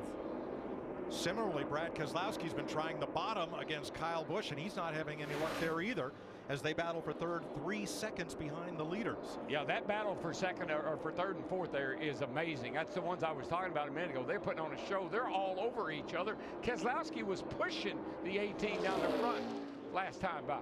Mike, it's almost like right now Casey Kane might be a little better in 1 and 2 than Matt Kenseth. Whoa, Keselowski almost threw it away, Larry. He's after it. You see what it cost him? Just that little slide. I don't even think he got out of the throttle, but that little slide cost him a little momentum. But he'll be fighting back, I guarantee you. But I think what this shows you with Kyle Busch and Brad Keselowski, none of these drivers are just after a good, solid points day. They want to gain every spot they can. 3 and 4 that time. The only time a Las Vegas race ended with a last lap pass It was Jimmy Johnson stealing the win for Matt Kenseth here in 2006. I tell you, you're not going to just drive around Matt Kenseth, and most likely he's not going to make a mistake. 10 to go next time by. Darrell, it's almost like Casey makes a gain on him, and then Matt searches around and finds that little something. I think it's just a matter of watching in the mirror, and wherever he goes, get in his way. Kane to the bottom. Lap car ahead. Kenseth comes down a bit. Now on the front straightaway, Kenseth knows that Kane likes the shortcut. Yeah, well, down Casey, to the apron. He likes the bottom. That's how he's made most of his passes over here off of turn 2, getting on underneath people off of turn 2. We'll see if he can pull it off.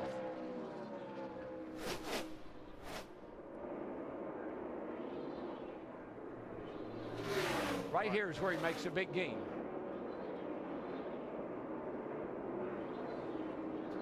Please tell me how many laps to go every 2 or 3 laps. That's Matt Kenseth. I know how that feels. You are giving it all you got, and you just need somebody to tell you how many laps you are to go. 8 laps to go. There you go. 3 and 4, then you work. Go by 2. Remember, Kenseth has a new spotter he's working with this year. I guarantee if that was Callan higher, 2 back. Next week, Thunder Valley. Make sure you tell me that when I don't want to slip outside. See, Mike, that's the thing I've been saying about Kenseth all along. He is going through a real transition here with all new people. New spotter, new crew chief, new team. New third-place driver, Brad Keselowski, has gotten past Kyle Busch. We've got 7 laps to go, and our 2 leaders, we're going to catch several lap-down drivers here in the next lap or 2. I think they can see that yellow car coming. But no matter how slow those lap-down cars are, they're going to take a lane away as they try to go by. That looks pretty good right here. He's going to get a little bit of a pull off of that 35 car. Yep, Josh Wise. Josh Wise gets a little pull there, actually gains a little bit. He stays low. Kenseth goes past Rudeman, the next car ahead, with 6 laps to go. But here's his money. Turn 2 is Casey Kane's money turn. That's where he makes the big gain, turn 2. Kenseth had to lift to choose a lane to get past Wise, and Kane is there. Working the bottom inside. Clear. He slipped up the hill. 5. Drove it in too hard and slipped up. I had to give up. But he had him where he needed him, I think, Darrell, with the run he got off turn 2. This is Kenseth looking on. Katie, I know how you feel. Sitting there watching your husband do his job and hanging on for dear life, hoping he can pull it out. These guys get him out of the way. Attaboy, tell him. Up here working right now, Matt. 4 by 3. See, he's got to even tell his spotter. He's got to train his spotter. Here's what I need, man. Come on, help me. Coming up on Get him out of the way, please. Get him down. He wants Danica Patrick and David Stremme you want the top. to stay on the bottom of the racetrack. Stremmy's high, Patrick's low. Here comes Kane. This could be a log jam at the end of the back straightaway. I think Danica will move down. I think she knows that Matt's there. 4 by 3. Actually, it helps Matt a little bit. He gets a little pull down the straightaway off of these lap cars. Now, the spotters on the roof, they are in team uniforms. So one spotter can go to the other and say, hey, help us out. Stay on the bottom of the racetrack. That's what Stremmy's done. Clear path for Kenseth on the outside. But, Darrell, I think you're right. That's what Matt Kenseth appeared tried to do that time with David Stremme down the front stretch. Just get that little bit of a draft. Yeah, he gets a nice pull. Now, Casey got off at 2 that time. That's where the action is going to be. If he's going to get Kenseth, he's going to have to get under him off of turn 2. And he kind of maintained that time through 3 and 4. They'll be coming to 2 to go. Kane looks a little tight in 3 and 4, but if he can get that run off of 2 and get up under Matt, he might have a shot. Right here is where he really can haul. Right there. Kane with a look, but lines up. Now, Matt seems to be better on this end. Casey runs in here. He can't get down low in turns 3 and 4. Kind of helps Matt get off of this corner with a head of steam. Again, we got lap cars up here. He's going to get a little. Going to get a little pull off of Casey. Carl Edwards has taken 5th from Jimmy Johnson, as here we go on the last lap. 3 cars ahead, the first of which is Casey Mears. And they'll pitch Mears before the start-finish line. Down. I got it, buddy. Bring it to the line here. Clear by 3. Can you believe you're driving, holding off Casey Kane, and you're telling the spotter what you need? Kay looks to the inside. Light the candles. Happy birthday, Matt Kenseth.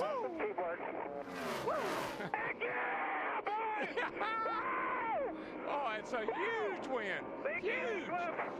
Thank you, Joe. Thank you, everybody, man. Thanks for picking up the stops, man. Awesome. Yes. Thank you, Lord.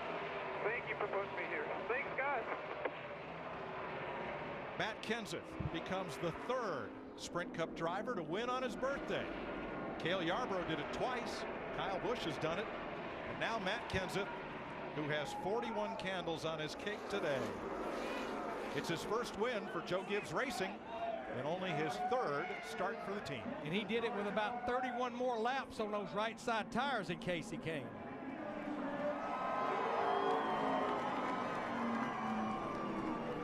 Always see good results of sliding through the grass. Kenseth now won at least 1 race in 11 of his 14 full-time seasons in Sprint Cup racing. Just think about it, Mike. Moved from the only team he'd ever driven for to Joe Gibbs' team to drive this 20 car. What a win. Car owner Joe Gibbs, his 101st career Sprint Cup win and his 2nd at Las Vegas.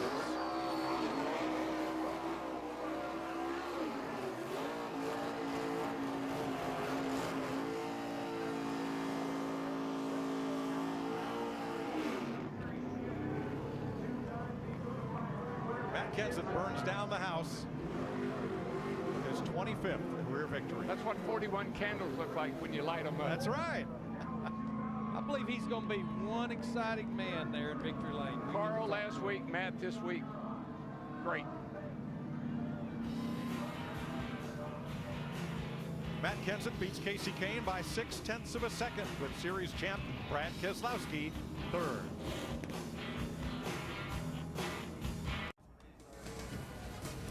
Welcome to the post-race show. You're watching NASCAR on Fox from Las Vegas, where Matt Kenseth puts Toyota in victory lane in the 20 car. He was telling me this weekend he felt the pressure after 13 seasons of racing at Ford, switching over to Joe Gibbs and Toyota this year and joining that team, kind of the go-to guy. He wanted to have success as soon as he could. Finishing 2nd, Casey Kane dominated much of the race, and he's standing by with Steve Burns. Yeah, what a great race car the 5 team put underneath Casey Kane. Talk about the battle at the end of the race with Matt Kenseth. Well, I had an unbelievable Farmers Insurance Chevrolet throughout the whole race. The pit stops were great, and we just came out 6th there, which I think Matt would have beat us out anyways because he didn't take tires. So, you know, tough to say if we would have got by him, but I think just 2 cycles on left sides, I wasn't quite as good. I couldn't turn down the track quite as well as I could the runs before, and just got greasy out there, and that was it. So he beat us, but I had a great day. You can drive so hard. Like, I drove so hard every single lap today, and I think that's just the Gen 6 car and the Chevy SS, but it was a lot of fun. I loved it. I had the car to beat today, and we lost, but it was still a great run for all of our guys. Thanks, Casey. Great job. Let's go to Chris Myers. Back in the hotel. Fifth straight time Casey's led the most laps and failed to win a 2-man show over the final 26 laps. And Matt Kenseth holds off Casey Kane to pull into victory lane. Chris Devoda is down there for the celebration.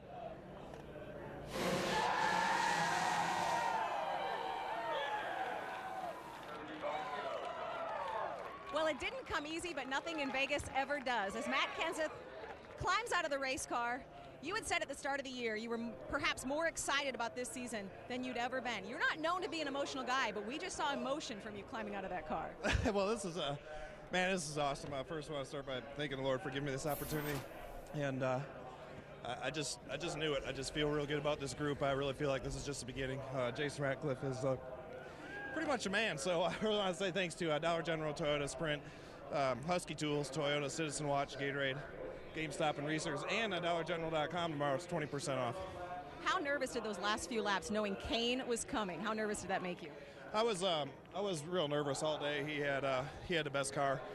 And I told Jason about 12 ago, I apologized to him. I'm like, I'm sorry, man, I'm going to get beat. You know, I was getting too tight, and I was killing the right front, and I just had to make sure I stayed in front of him. And didn't have quite the fastest car there then, but we had it where it needed to be. It was just great pit stops, great pit strategy, and we're in the right place at the right time and took advantage of it today. Hey, one more thing. How's that for a birthday present? Happy birthday, Matt. Yeah, thanks. I was kind of bummed out about being 29, but you know, since we're staying here with a win, I'll take it. 29 never looked so good. Matt Yoakum. Kyle Busch won here in 2009. Now, you made the call from the cockpit to make all the different adjustments on that last stop. How much more did you need? Well, it helped us. I mean, it got the car tightened up, but it was too tight for the first 10 laps where I was really good in the run before. And then after that, I was still going loose, so we didn't really save the right rear tire any like we were trying to do. But all in all, great day. These guys worked really, really hard, and I got us boxed in with a pit road penalty early, but we clawed our way back up through there, and this M&M's Camry was fast enough to help me do that. And Dave and the guys made some great calls. Just wish we had a little bit more there at the end, and you know, a little bit more long run speed. You know, I felt like short run speed was really good, so we've got some work to do, but good to see the 20 in victory lane, and Matt's first time. You know, wish it was us, but if it's a JGR car, that's good. Great recovery by Kyle Busch. Chris? More than 6 decades of NASCAR, and only 4 times has a driver won on his birthday. Cale Yarborough did it twice, Kyle Busch did it once, and today, however old he is, Matt Kenseth, #1 with the family and in victory lane in Las Vegas. We'll have more in a moment. The Kobalt Tools 400 in Las Vegas history as Matt Kenseth wins it. And the celebration continues. There's Joe Gibbs with Michael Waltrip, Chris Myers, the podium finish. Casey Kane, who dominated, finishing second. And Brad Keselowski, the only driver this year to finish in the top 5 in all 3 races. But, Michael, how about this battle for 7th with Junior and Truex? It's a crossover move by Truex. He tries to get to the bottom of Junior, and he almost gets there, but Junior edges him at the finish line. A couple of Juniors going at it there. And Truex Jr., Dale Earnhardt Jr. Jr. wound up 7th. Truex 8th as we check out the unofficial results. And worth mentioning, as you see Kenseth the winner, the guys like Casey Kane, Kyle Busch, Truex Jr., Kevin Harvick, who all were outside the top 30 coming into this race, had good finishes today as we head to Bristol in the 4th race of the year. Yeah, we talked about Carl Edwards leaving Daytona in a hole. He dug out of it at Phoenix by winning. These guys now have themselves in a better position going forward. Greg Biffle, some trouble in the pits at 17th. You saw Denny Hamlin at 15. I'm sure he's satisfied with the car and his performance today. A great run for our rookie, Ricky Stenhouse Jr. We saw him bouncing off the wall, but he never gave up, kept after it, and got a solid top 20. And just under the speed record for this track at 146 miles per hour. The cautions later in the race slowed people down. Danica Patrick, a rough start from the back of the field. And you see the drivers rounding out the field. Let's check in down trackside with Matt Yoakum. It looked almost like Brad Keselowski was running for office when he got out of his race car. He walked up to Casey Kane, patted him on the back for a great run, walked back to Kyle Busch. But what's most impressive, the recovery by you and this team?